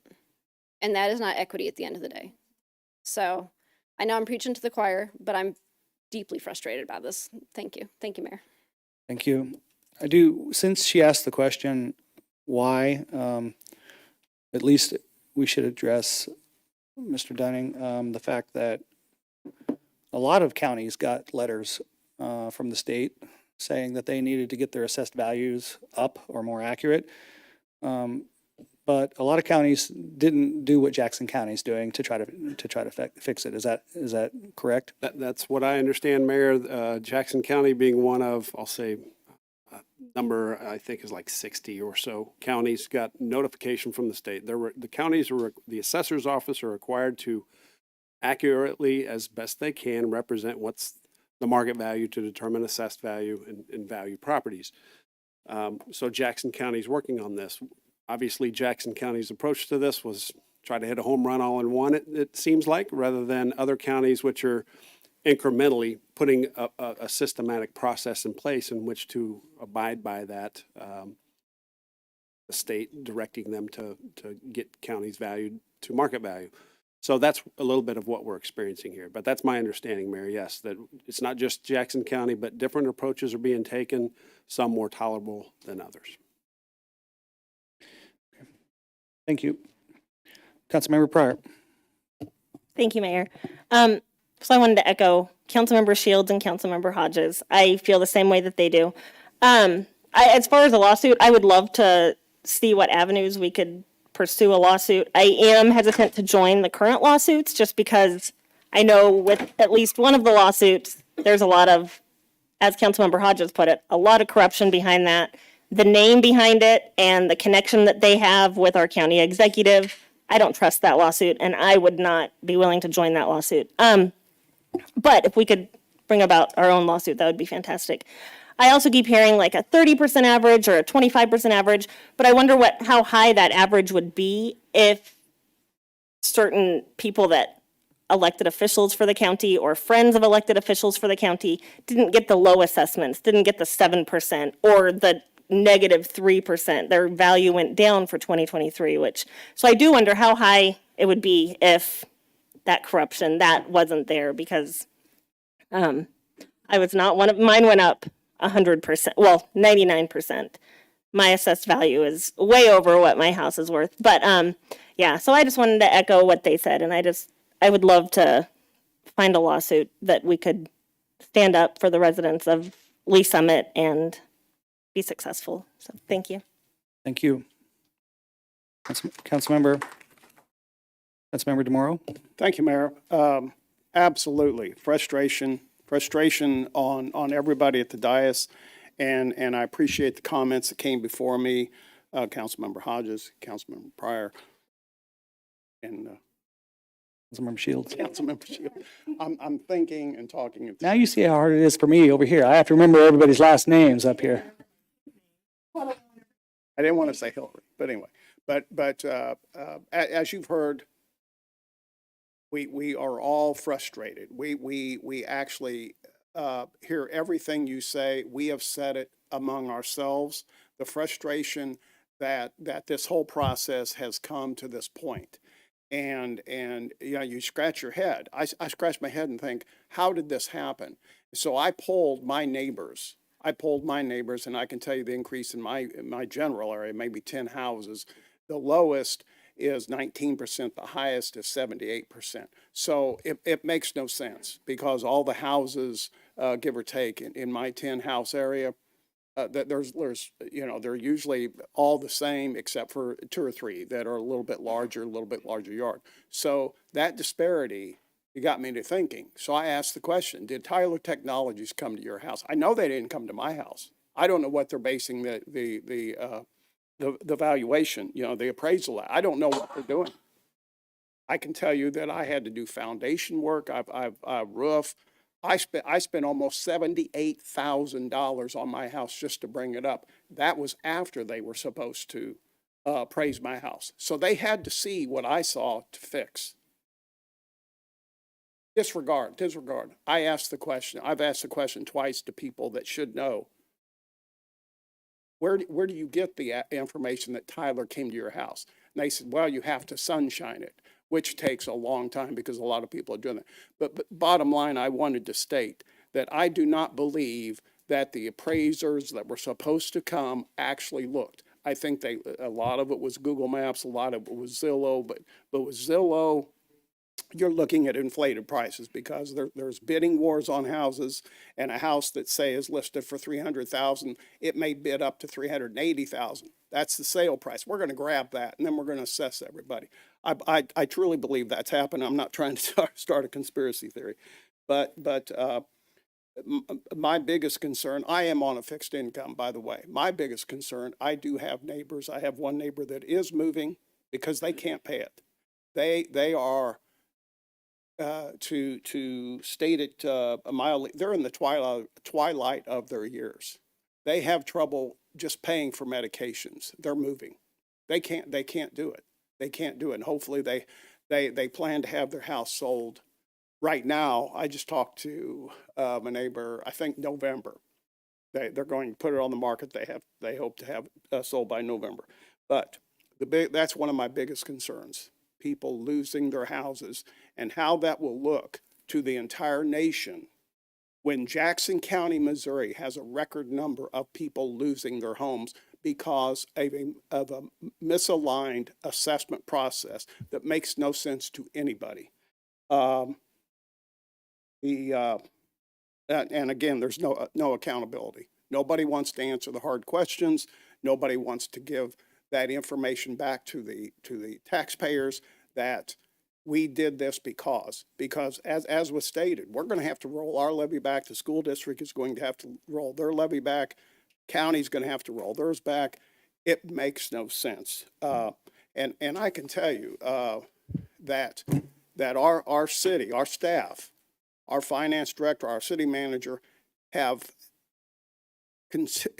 consistently talked and corresponded with the county about new construction. That has been a problem for a long, long time, that they do not put new construction.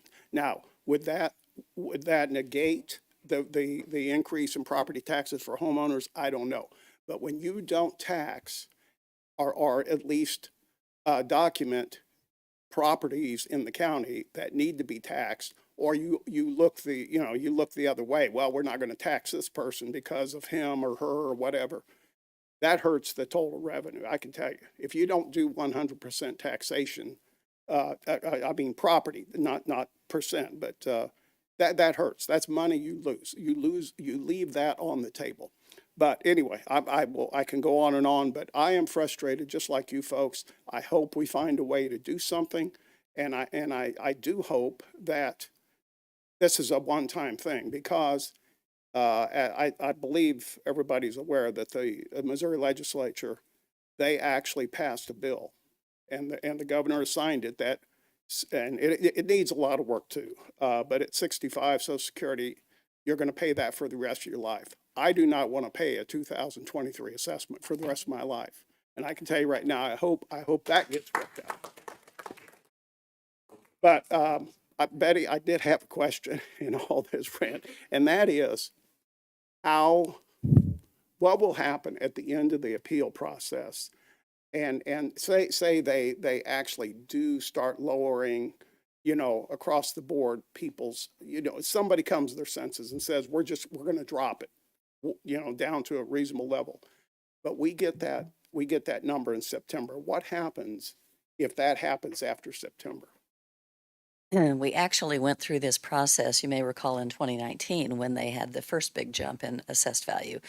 And they had a large number of appeals at that time, which they did not conclude prior to September 1st when they had to provide us with our final assessed value.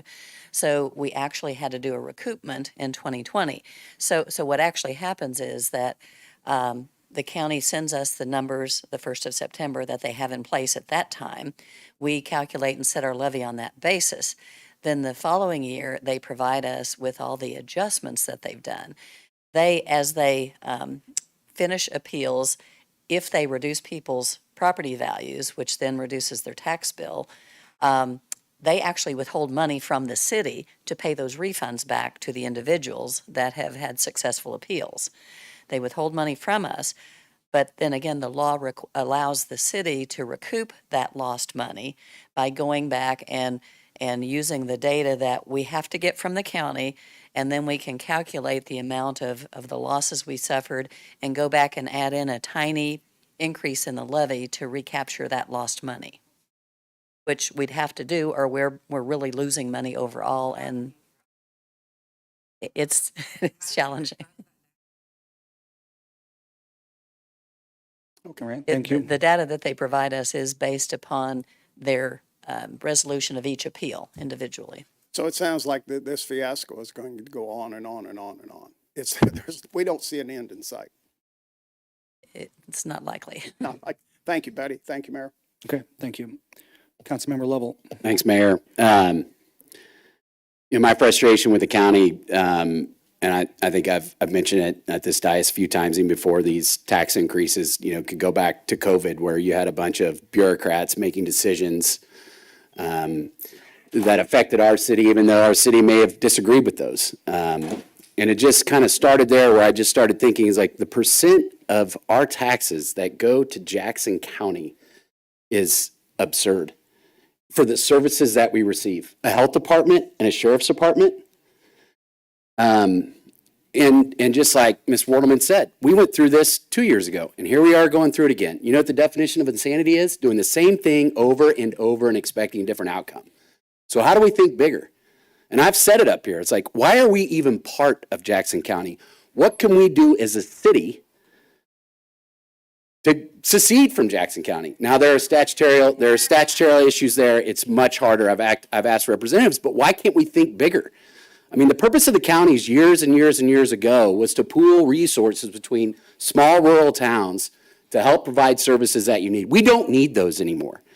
And we're going to just sit here and go through this year over year over year. There has to be something, and whether it's pressure at the state legislature, bills or whatever it might be, we got to think bigger. There is more that we can do. Joining in a lawsuit, fighting this and doing whatever we can, but the corruption, the incompetence, the dereliction of duties, the lack of detail, the amount of money they take from us, and what we get is just, I don't even want to say what it is. I'm fired up about this, and I have been for a long time, long before these assessments came. And I remember sitting there in that government relations meeting and sitting there listening to that assessor tell us what they were going to do. You know what this is? This is a tax on unrealized gains. This is taxing you for profits that you have not taken or maybe never will take. And I said, and just like Councilmember Hodges said here, well, the values are inflated. I was like, well, in 2 years, that house is going to be worth less. Oh, well, we'll come back in and we'll lower that tax assessment. No, they won't. And again, I'm not saying this to get everybody riled up. I'm saying we have to think bigger. There has to be more that we can do. But continuing to do this, like just the managerial bureaucrats up there, having their hand over us and us just sitting here and taking it is just beyond my wildest dreams. And I have to think that there's more that we can do. And I just want you all to know that you have people up here that are with you, that are aligned with you, that I will always think bigger. I will think of ways that there are different things that we can do. We'll take this fight to them, whatever way, shape, or form that we can. But there's got to be more that we can do. And I mean, again, and that might be down at the state level or whatever that is, but I'll take a quote from JFK. It's like, I would like to take Jackson County, shatter it into a million pieces and scatter it into the wind. Because I'm sick and tired of this, and us continue to go through this year over year, and us pay these absurd taxes to them for the service we get. It's beyond belief that we do that. And so we're going to do everything we can up here to have our citizens' backs and to continue to push forward and know that this isn't just the end. Like, there are bigger things that we need to do because we can't keep going through this, and it's just out of control. Thanks, Mayor. Thank you. Thank you. Councilmember Felker. Thank you, Mayor, and I have no way of matching the energy of Councilmember Lovell or my other colleagues up here on the dais, and just express agreement with all the sentiments that have been shared. Just thinking kind of what are next steps, and this may be where you're going to take the mic here in a moment, Mayor, but just we're talking about what can the city do? Well, we have to roll the levy back.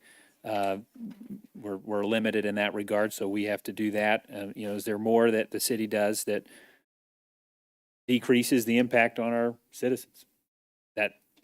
Do we take a haircut? And then looking at the lawsuit, Mr. Head, what standing would we as a city have? I'd have to really think hard about the new construction idea, but it is a legitimate problem or challenge from a legal standpoint of what it means to have standing. So I know it gets energy and let's join the lawsuit, but from a legal perspective, we'd probably be kicked out as a party pretty quickly. So as much as I like the idea of supporting what that lawsuit's about, I think that may not be a starting argument, but let's still look for other legal ramifications.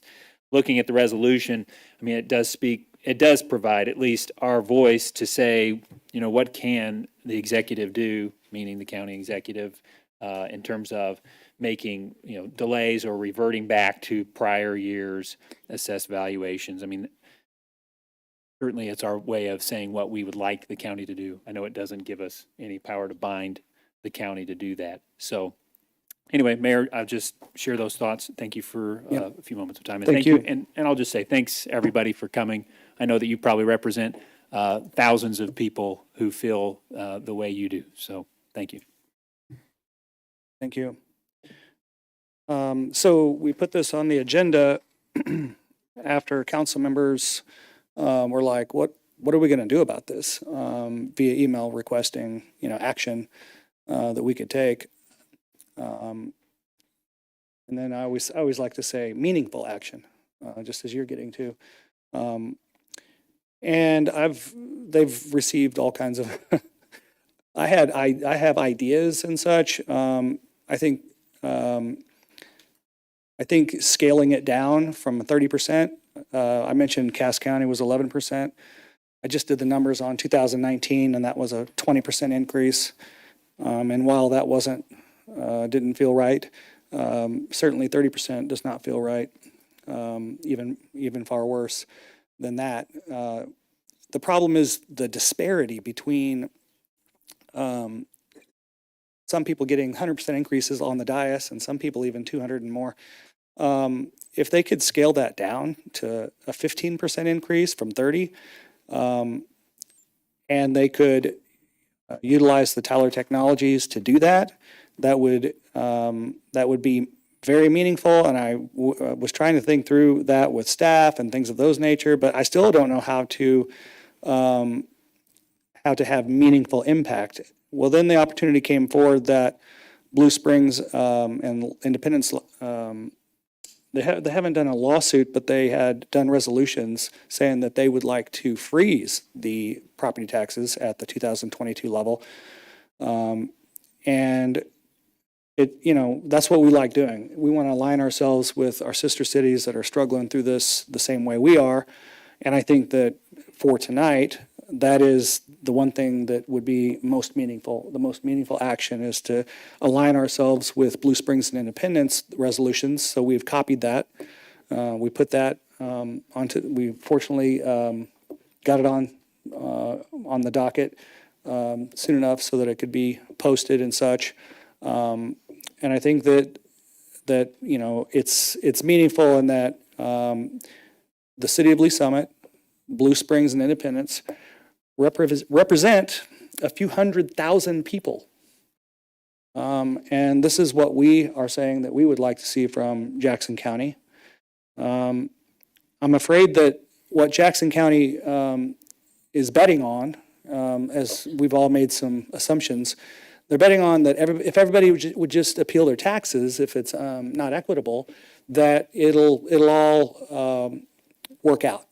The problem is 41,000 divided by 300,000 properties is still only about 13%.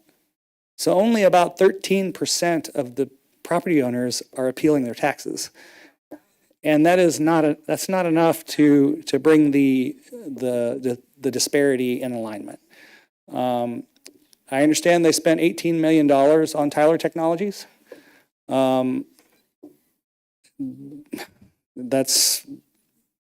We just have to hold them accountable to how they spend their tax dollars at the ballot poll. Because I don't think we have an angle on suing Tyler Technologies. Some people have said that. But Mr. Head, I'm afraid that we're going to task you with looking for options. I heard enough from my council tonight, this council, that they want to know options. We don't want to pretend like we're doing something. We want a meaningful action. So we might have to bring this back up here next month, which is a week away. I do know that the new construction is not going to fly. That is not going to fly with regard to us accepting a disparity between 178 million and 20 million. And even if it goes up to 50 million, that's still 128, yeah, 128 million short. Yes, go ahead, Mr. Elam. I was like, Just one caveat on that. Yeah. That 178 million is probably more like market value. So I Gotcha. should have added the 19%. it's hard not to assess new construction at near market value, though. Well, yeah, but the disparity between the 20 million, it should be about 34 million, not 178. When you're looking at the assessed value calculation. 34 compared to 20? Yeah, All 34 million compared to 20, not 178. right. When I said the 178, that was the closer to the market value. The 20 million is the assessed valuation. So you got to take that assessed percentage. Well, this would all make more sense if you said, okay, right now we're bringing in X amount of dollars when we should be bringing in X amount million more, Yeah. for the city of Lee Summit. And the bigger one is the school district. I know that the school district is very concerned about the new construction dollars as well. And that's another one that we can align ourselves with on this to push back on Jackson County when it comes to the new construction numbers. Because, I mean, we work all year long, and the staff, work with the school district behind the scenes year long with regard to new construction, what they're okay with, what puts, a burden on the schools and what doesn't. So we need to receive the dollars, they need to receive the dollars. So we can definitely align ourselves with them as well. The way to look at it is right now they've captured maybe 60% of the residential new construction and only 20% of the commercial new construction. Yeah. And I mean, okay, and Lee Summit's where a lot of new construction is happening. So when you talk about which cities are getting hit hardest, yes, we're all getting hit hard, but we're doing a lot of things to make new construction happen, and we're supposed to be increasing our tax dollars because of it. So we're gonna have to zero in on that, Mr. Head, as well. So sunshine law and more that we'll use to get whatever data we need to get. And if that's a warning to Jackson County, so be it. But I don't know that they really listen to us. So we'll move forward with the resolution tonight, and we will put this on another agenda to talk about our options, although sometimes we got to go closed session if we're talking litigation. So it gets a little wonky with regard to how do you let the public know what we're doing when it comes to litigation, that is. So with that said, I see another council member would like to chime in. Councilmember Shields.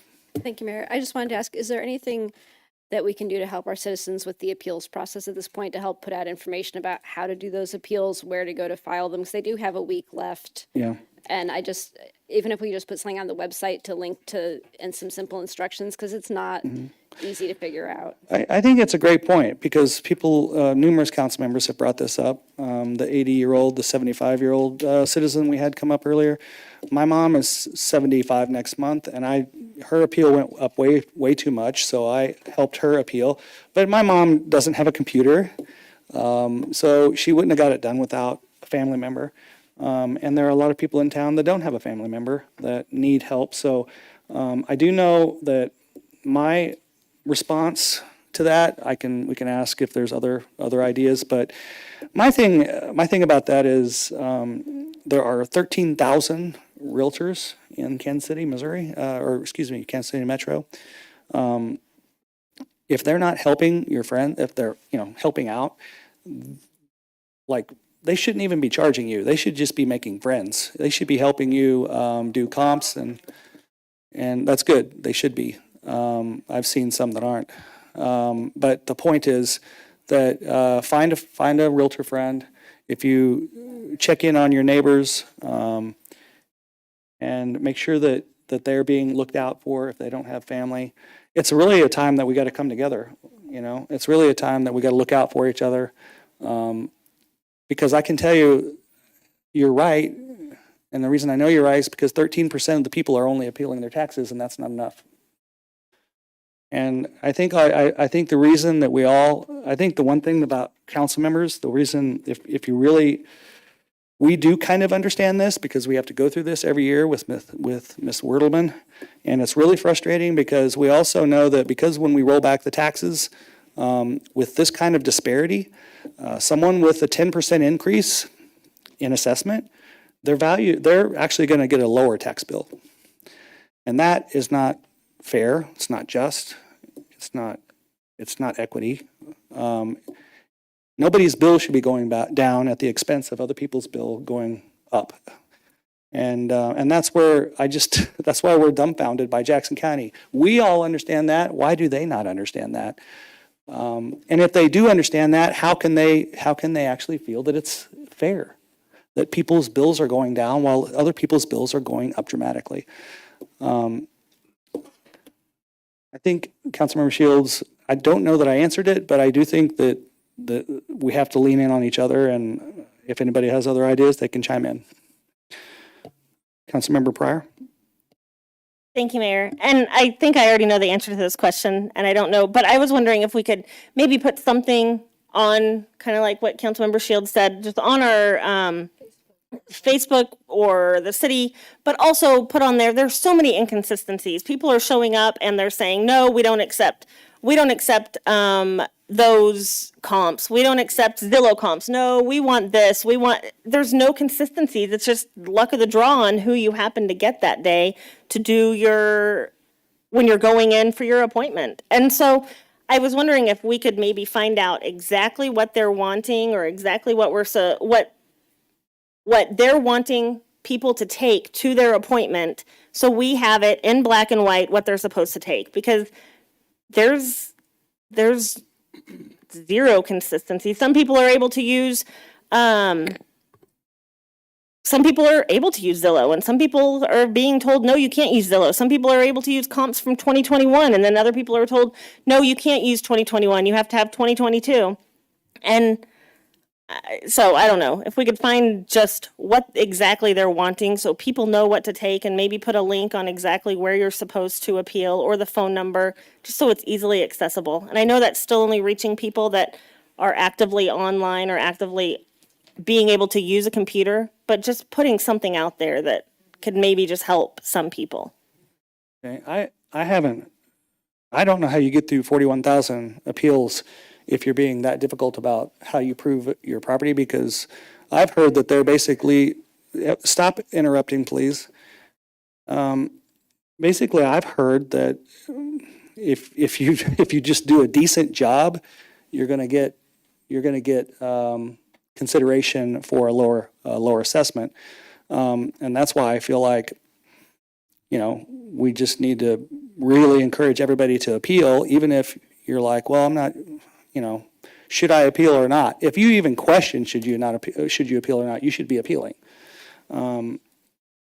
You got to play the game that they're forcing upon the citizens.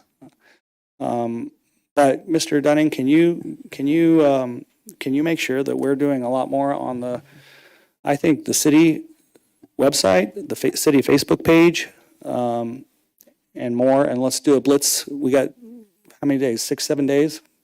We got to do a blitz to make sure that everybody knows it's, I don't care if we even tagline it, click the appeal button or something, just. We can find the different platforms to create that awareness. You bet. Direct folks to the right resources. Thank you.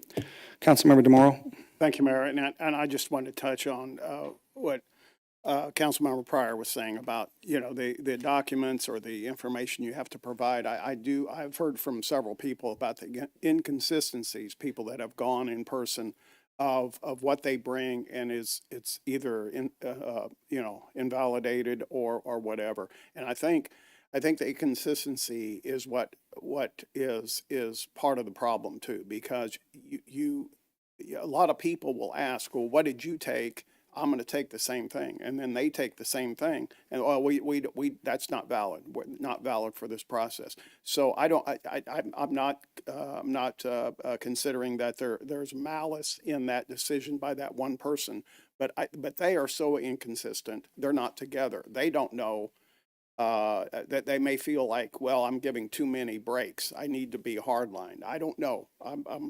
But the thing is that the inconsistency is detrimental to people's, the way they conduct it. too. So, thank you. Yeah, thank you. Okay, so, Mr. Dunn, you're going to get on the what city's marketing of it. And I think it's time to move forward with the resolution. We can make further comment during that as we read that. We do have a resolution on here. I'm going to ask the city clerk to read it.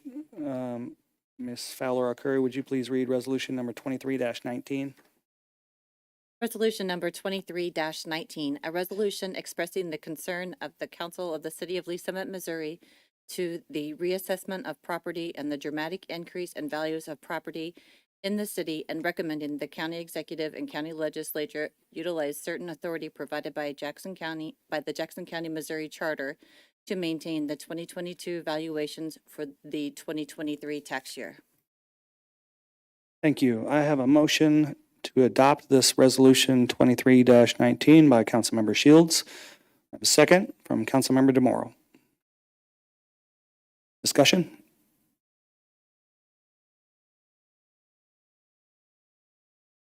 All right. Seeing none, please cast your vote.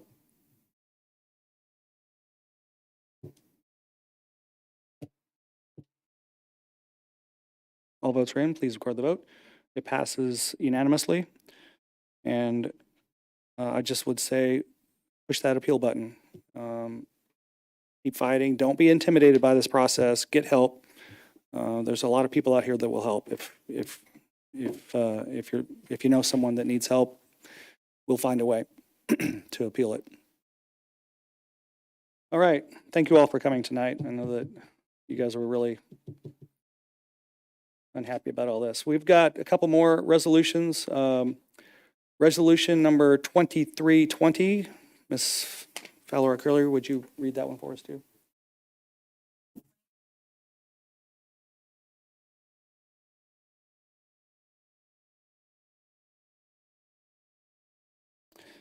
All right, we've got a motion to adopt Resolution 2320 by Councilmember Shields. I need a second. Yes, I have one by Councilmember Hodges. Councilmember DeMoro, did I just not cancel you out from before? Oh, I actually have a Oh, okay. legitimate. Well, can I prelude this real quick? Can I just kind of summarize? So the parks and the City of Lee Summit, we've been, we meet annually together. The park board president, who's here tonight. Oh, I see the vice chair right behind him. It cleared out. Now I can see you back there. They're both here, the chair and the vice chair of the board. Mr. Snook is back here as well. We meet annually. We try to work together and look out for each other. Obviously, we're talking about your assessments and more. So we're all in this together, and we've got a memorandum of understanding that staff's been working on, and between the parks administration and the city administration and our attorneys. So it's most importantly, it just sets the tone as we look forward to what kind of relationship we want to have. It lets future council members know what our relationship really is supposed to be and mean. And so I appreciate staff putting it together, and appreciate the relationship we have with the parks. They've got so many exciting things on the radar, and they've done so many great things with our parks to make us very proud of the construction and the renovations. So with that said, yes, Councilmember DeMoro, please go ahead. Thank you, Mayor.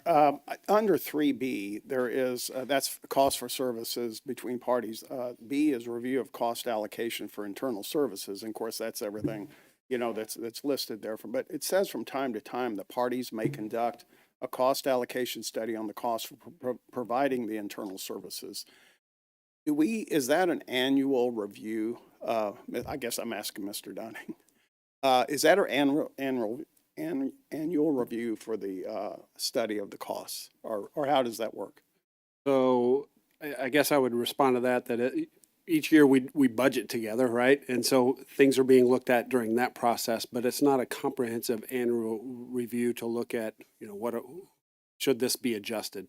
I think that's why that language was written that way, to say from time to time, it makes sense to pull back and then just say, are we still on a good track here?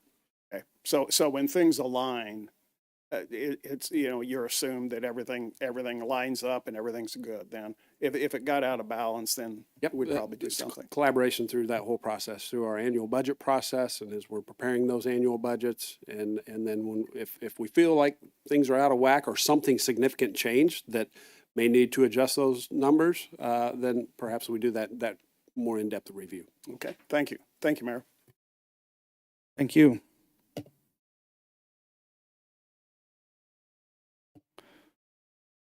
Mr. Dunning, you want to make any comment on this one? You guys have been working hard on this, and I would just say this, this goes back to prior Parks Administrator and previous city manager efforts put in place to get to this point. So appreciate their efforts there. And this really just memorializes what has been in place over a number of years and actually puts it in writing so that future administrators and city managers know how we have been operating. That's really the intent behind this. Mr. Bivens, thank you for coming. Mr. Huser? I'm not seeing any further discussion, so I'm going to go ahead and call for the vote.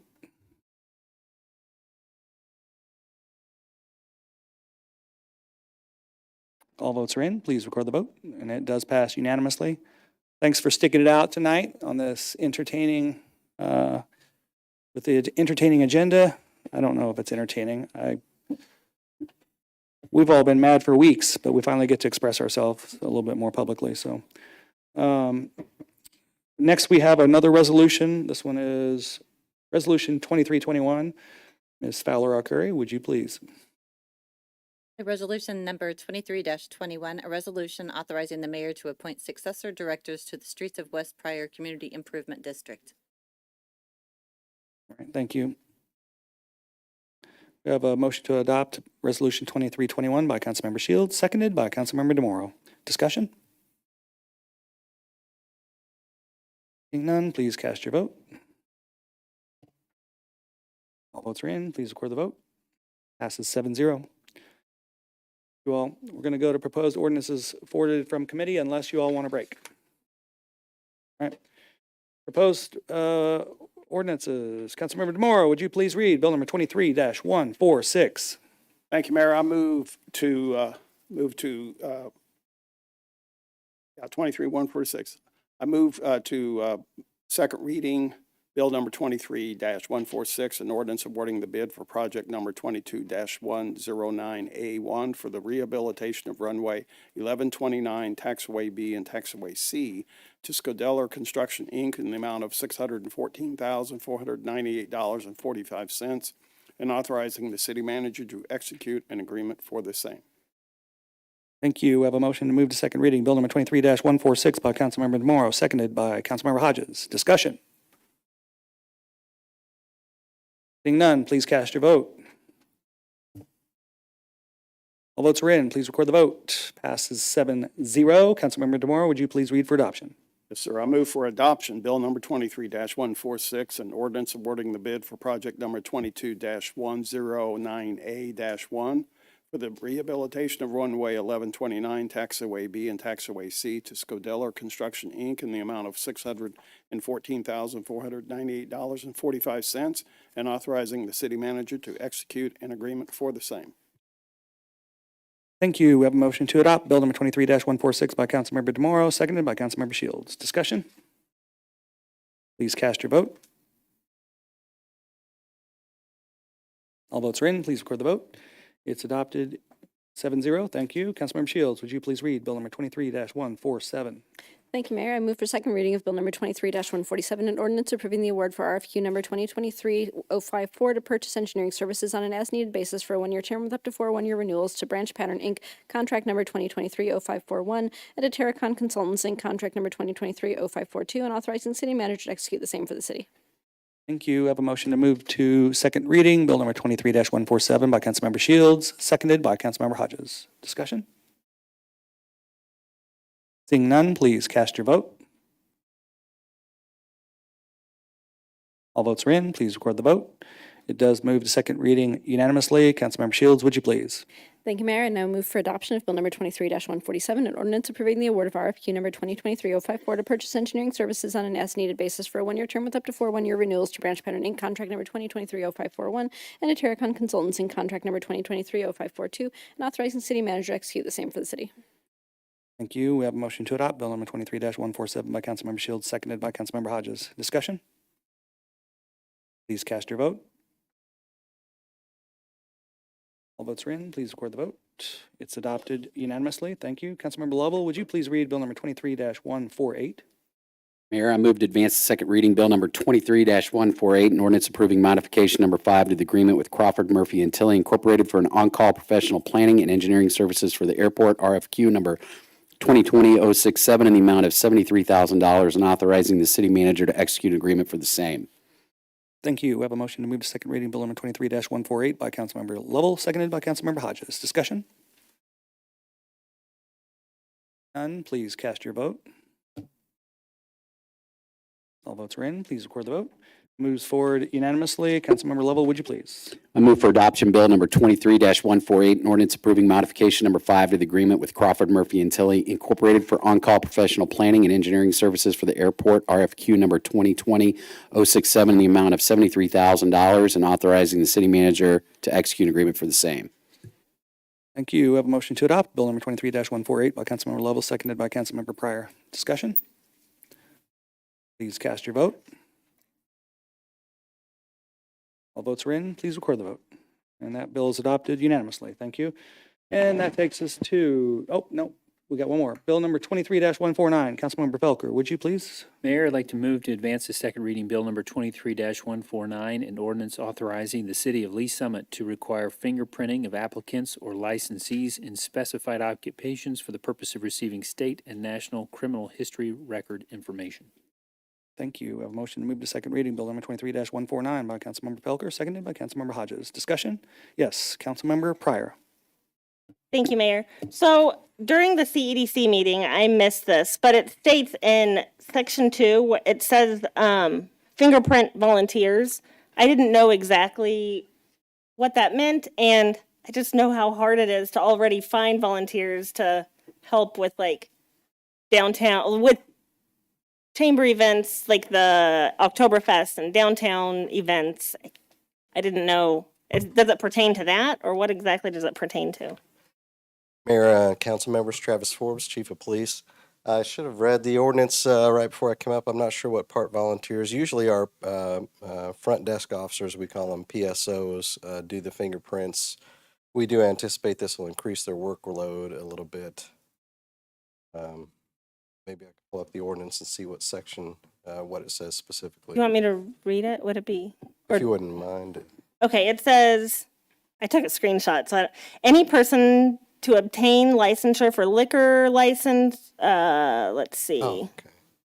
Liquor licensure and issuance of an identification card as a solicitor or peddler, a licensure for issuance of certificate registration of armed or unarmed private security guard, or seeking prospective employment, continued employment, or to volunteer with the City of Lee Summit shall submit his or her fingerprints to Missouri State Highway Patrol Criminal Justice Information Division along with appropriate fees. Yes, I understand what you're referring to now.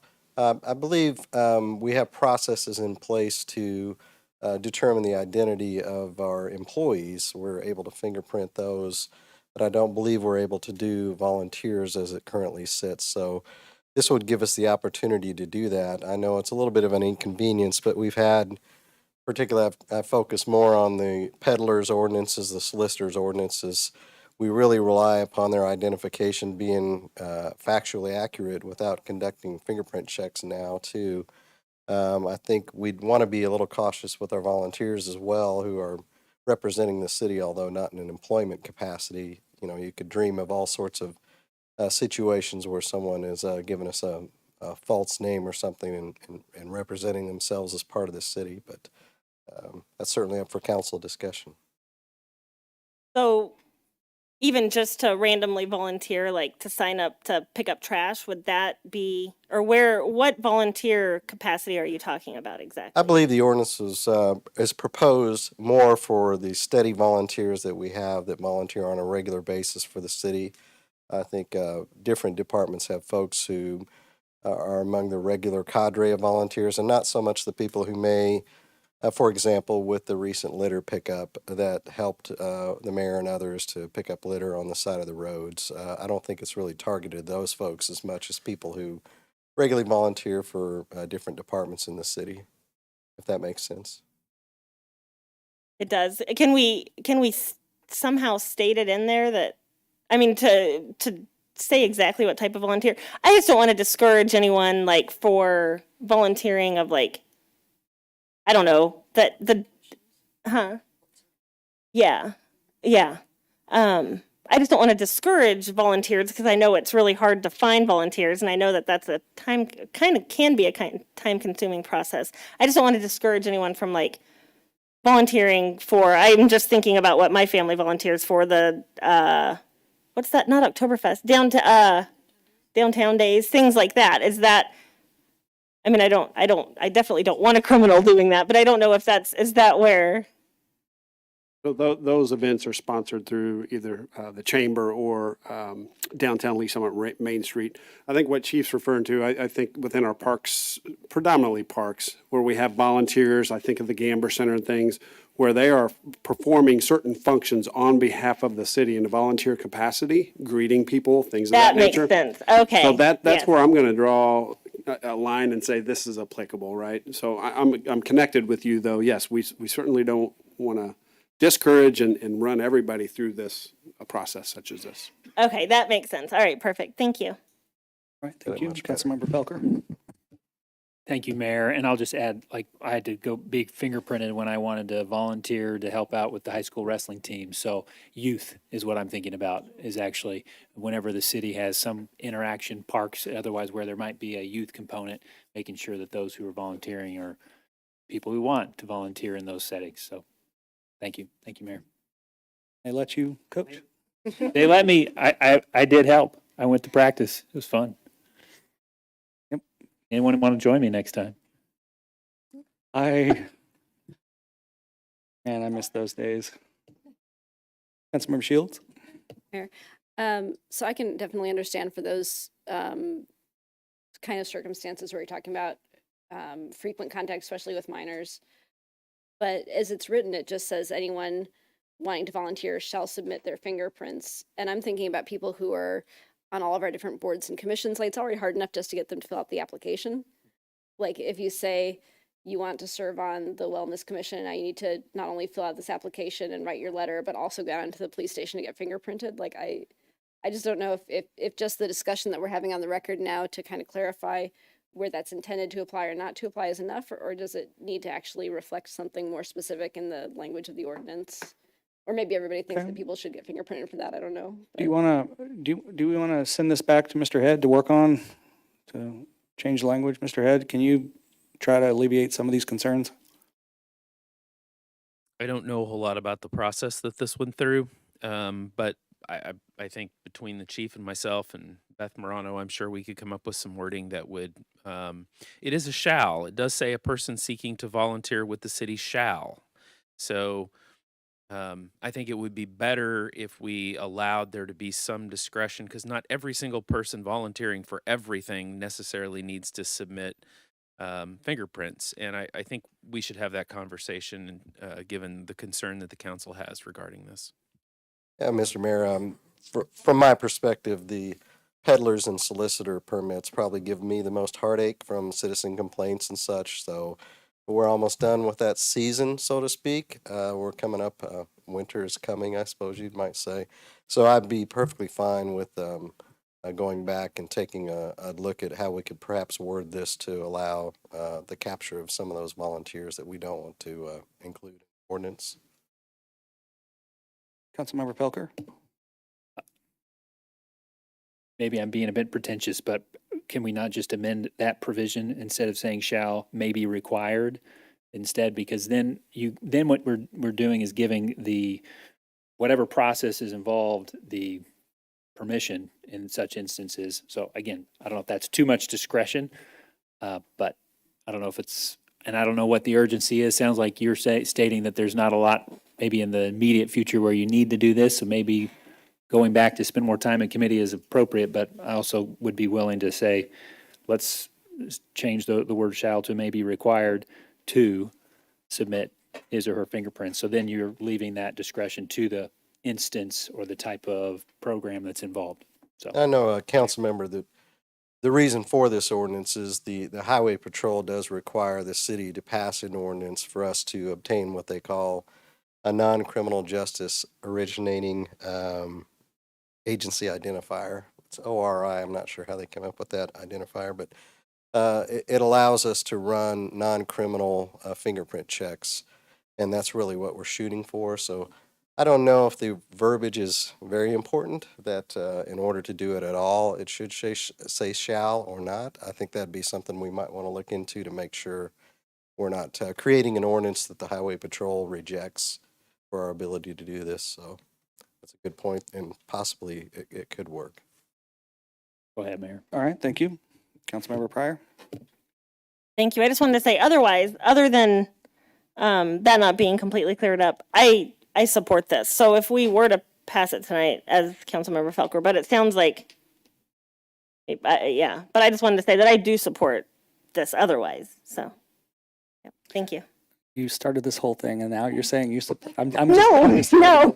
I wanted clarification on the volunteer, but so I do this kind of stuff all the time too. But It's I okay. do, other than that, like I got clarification, so I do support this.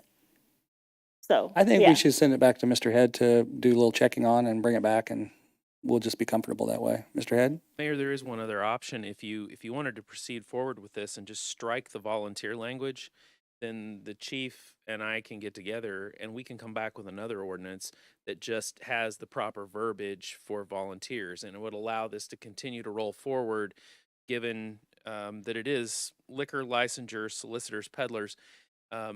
When Councilmember Felker was speaking a moment ago about there being too much discretion, it's the solicitor and peddler. There are constitutional protections there that we have to be very careful of, and I would not be comfortable having discretion in that regard. With regard to volunteers, I think we can have discretion, so I think it gives us the opportunity to craft some separate language. You can send it back to us. We'll take a look at it. We'll get it back on your agenda ASAP. Or if you want to proceed to pass it by just striking out the volunteer language, you could do that as well, and then we could still come back to you with another ordinance in a few. You want this passed tonight? Do you need it passed tonight?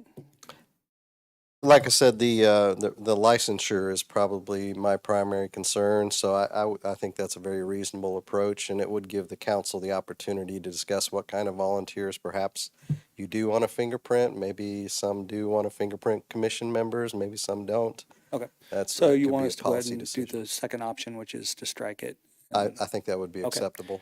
Councilmember Felker, could you, or Councilmember Shields, my technical people? Are you looking for an amendment? Yes, amendment, Okay. please. I'm already staring at it. Okay.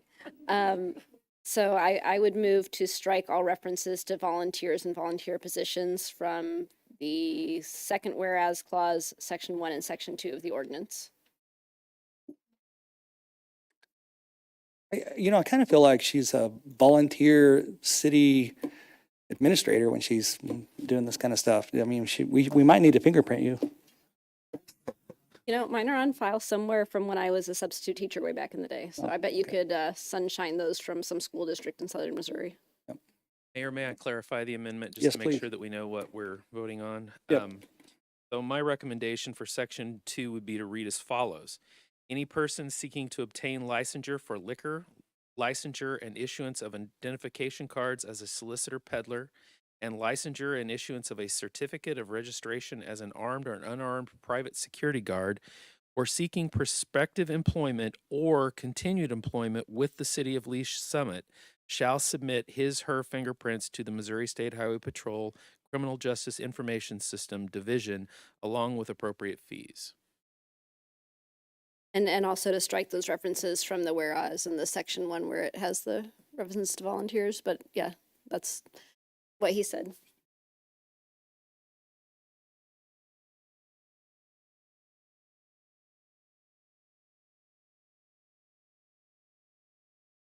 Oh, I think we.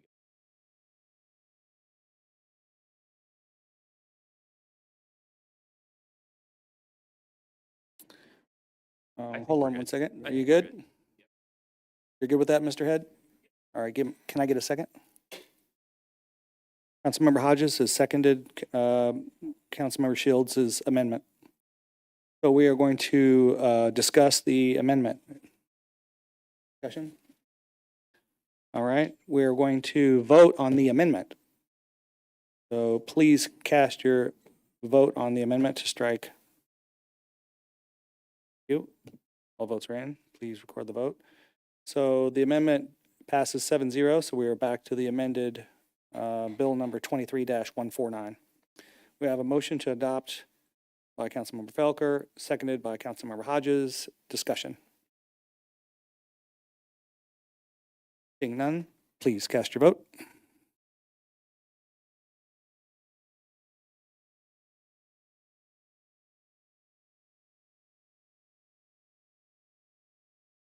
All votes are in. Please record the vote.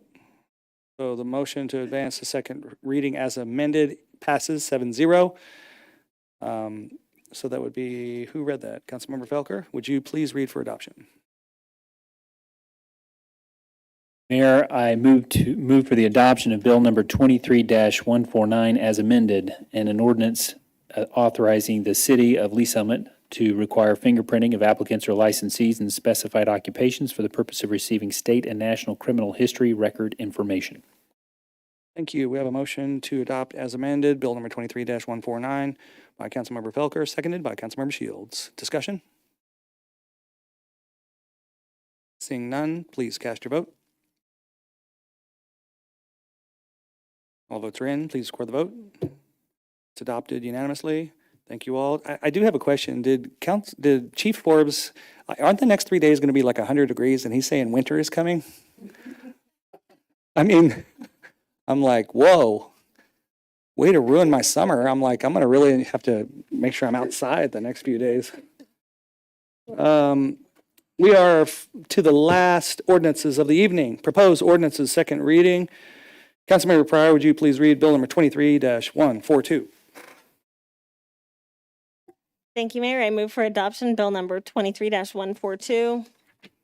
An ordinance approving a rezoning from District CP2 Planned Community Commercial District to District PMIX Planned Mixed Use District and Preliminary Development Plan for Discovery Park Zone 1 on approximately 39.42 acres of land located at the northwest corner of Northeast Colburn Road and Northeast Douglas Street, all in accordance with the provisions of Chapter 33, the Unified Development Ordinance of the Code of Ordinances for the City of Lee Summit, Missouri. Thank you. We have a motion to adopt Bill number 23-142 by Councilmember Pryor, seconded by Councilmember Shields. Discussion? Seeing none, please cast your vote.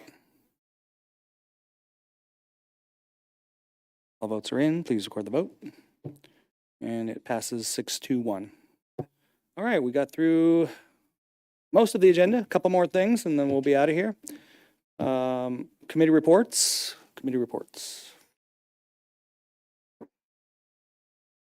Councilmember Shields. We will have a Finance and Budget Committee meeting on August 7th, and I just wanted to mention that since we won't be here for council next week. Okay, thank you. All right, then we'll go to council comments. I have two really quick ones. We don't get to always see the back office work, so I know Scott Eisen did a lot of the work on the memorandum with the parks. Thank you, Mr. Eisen. Secondly, we did the stormwater discussion, I don't know, month and a half ago, there was just a lot to that. And if we were to, take any kind of action, we would need to be having it on the agenda like tonight, basically.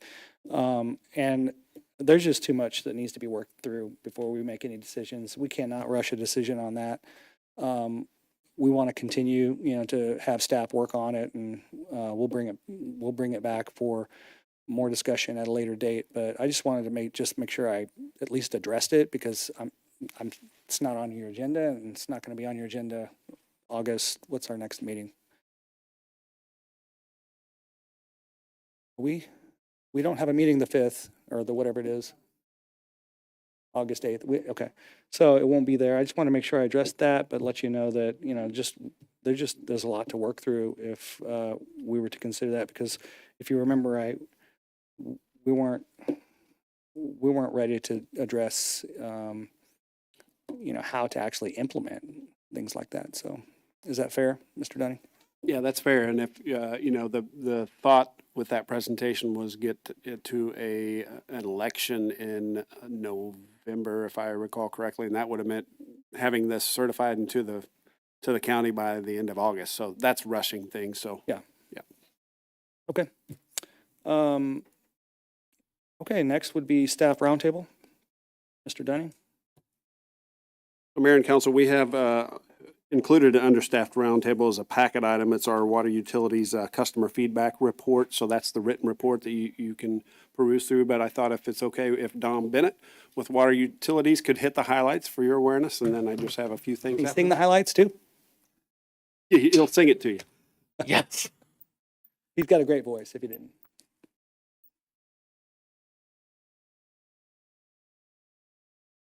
Yeah, get that off the page. We do not want to see any more of that. Yes, I'm moving over here. Apologize to get this up. I'm just going to take 5 minutes of your time. You can hold me to that. I'll be brief and just hit over the highlights of our survey from this year that ETC conducted for us. So the purpose of this survey was to provide an opportunity for customers to give feedback. As last year when I came before you bringing forth the results, the utility has now made this an annual program to where we're going to collect feedback to be able to measure customer satisfaction on a regular basis, but also benchmark for KPIs as well. And collecting for this feedback is essential in maintaining public trust. So we want to make sure that we have these avenues open and moving forward. So kind of the customer survey methodology is the same as what we've done in the past. It was a 5-page survey. It was mailed out. Also was placed online it was an option for folks to be able to complete that. Each survey took 10 to 15 minutes. There were 402 completed surveys that happened. And there was actually a plus or minus 4.9% within the 95% percentile of the level of confidence along with that. So good feedback. We never have really any problems with getting feedback in Lee Summit. We have an engaged customer base, and so we're always grateful to be able to get that. As well. So the bottom line up front is the overall satisfaction with the delivery of services by the utility is very high. 84% of the residents gave a positive response compared to only 2% who were dissatisfied, and that's an increase of 2 percentage points from 2022 in the total satisfaction survey ratings. The utility continues to actually perform the U.S. and regional Kansas, Missouri averages for all comparable items for the last 3 consecutive surveys. Some of the top priorities from this survey that have remained unchanged is that our customers were wanting us to focus on water service charges, sanitary sewer service charges, the safety of drinking water, and how the utility plans for the future as well with doing that. So this side actually shows good news in terms of our services and where we rank with our with other utilities. You can see the water and wastewater there being in the top 2. So we're pretty proud that folks are seeing the value that we're being able to provide along with that. The next slide shows our satisfaction rankings and trends and captures how we performed over the past few years. So this becomes valuable for us especially when we're working with Cheryl's team and our marketing communications and what we need to do to reach more people and communicate along with that. Generally, you'll see from this slide, you can see that over year, we're ranking really high in how well we're maintaining the system. However, from this slide, you can also see there's a concern that we need to provide more education and awareness on the value of the utility and exactly where those rates are going into and how we're putting those back into the infrastructure and services that we provide. So this slide kind of gets into the benchmarks of how Lee Summit Water compares locally and nationally with ETC. This is kind of their specialty niche that they have here. You can see that for overall satisfaction, we're at 84%, where the U.S. average is at 51%. The Kansas, Missouri average is at a 73%. Water One, our friends on the Kansas side, is at an 89%, with Kansas City Water being at 64%. And then ECUA, which is another utility that they have, being at 75%. So we're pretty proud of that. But again, this just allows us to see where we're at and to continue to have that mindset of continuous improvement, to keep looking at things and how we can be better to serve the citizens of Lee Summit. So this slide shows us that quality and safety of our drinking water remain number one, as it has in years past. The arrows that you see here also indicate the awareness of the water and sewer charges should remain on our radar. One of the things that we took away from this that we can do better is that showing that we actually do have some of the lowest rates in the Kansas City metropolitan area for the services that we provide. And so just getting that out there again will help us in that. With those in that regards. This slide actually is an overview of our satisfaction and where we rank within importance. So you can kind of see they just outlined red as a top priority for us, that water and sanitary sewer charges, and then yellow is for us to be able to be aware of the safety and how well the utility is planning for the future. And the green is things that we're doing a good job with as far as where the customers ranked us with being able to do that. So overall, the utility, of course, I've mentioned before, is an anchor institution along with hospitals, which are critical for public health and sustaining life in communities.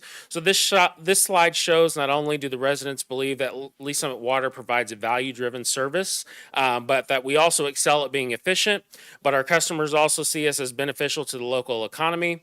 And then more importantly, they see us as trustworthy, which is critical when we're delivering these services 24/7, 365 days a year, and building and enhancing public trust.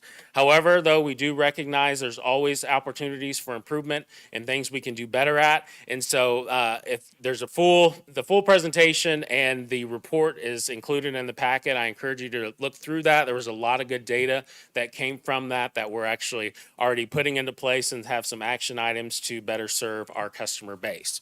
So with that, I will have any questions if you had any, but thank you for your time. Thank you, sir. Councilmember Felker? Thank you, Mr. Bennett. Just water pressure. It went down. Actually. So at least the feedback was negative, and I actually noticed it at home. So I'm just curious. I know we just did water tower on my side of town. If that's, is that something that there's an answer for? So what this has come up in the last several years with as far as water pressure. And what we found so far just in doing research, it actually doesn't have to do with the pressure that's coming through the system, but more with the new homes that are being built. And there's a valve that has to be adjusted that's being set standardly as well. So I'm in a new construction home in the last 3 years as well, but I had to adjust mine because my water pressure was really low when I first moved in, and that was just the standard builder. So we've been working on getting communication out there that those are ways that you can adjust, right? Test up your own regulators that are within your homes, being able. I'm going to tell do you that. where to show me where mine is when tell me what. Well, I that's good feedback. We can put something out to help folks find where that is. Very good. Thank you.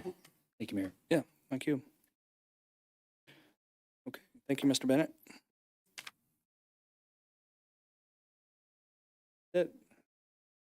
Mayor, I just had Yeah, staff. three quick things. So, Quick things. yeah, I didn't really take time at the work session for Roundtable, but a couple weeks back, our own Jim Eden, Assistant Chief Jim Eden, was recognized by the Downtown Lee Summit Main Street organization as the downtown champion for all that he does for downtown, and certainly the special events and the inspections and safety in downtown. So proud of his recognition there and his efforts. A plug for Councilmember DeMoro and Hodges. They've got a town hall coming up Thursday, right, at 6:30 at the Mid-Continent Public Library for District 4 residents. So we'll be supporting that.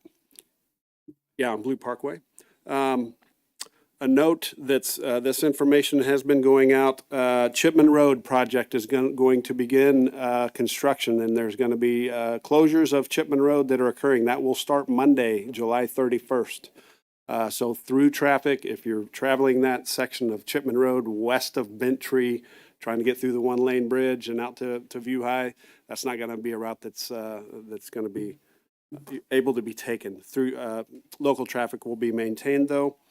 And then lastly, Zip Trip, Fox 4 Zip Trip is going to be in Lee Summit, highlighting the Lee Summit community this Friday from 7 a.m. to 10 a.m. at Howard Station Park. So they'll be broadcasting from down there. I know they've already done some previous work to plug into the program for Zip Trip, but everyone's invited and certainly encouraged to play a part in that if you'd like to. And that's it, Mayor. Thank you.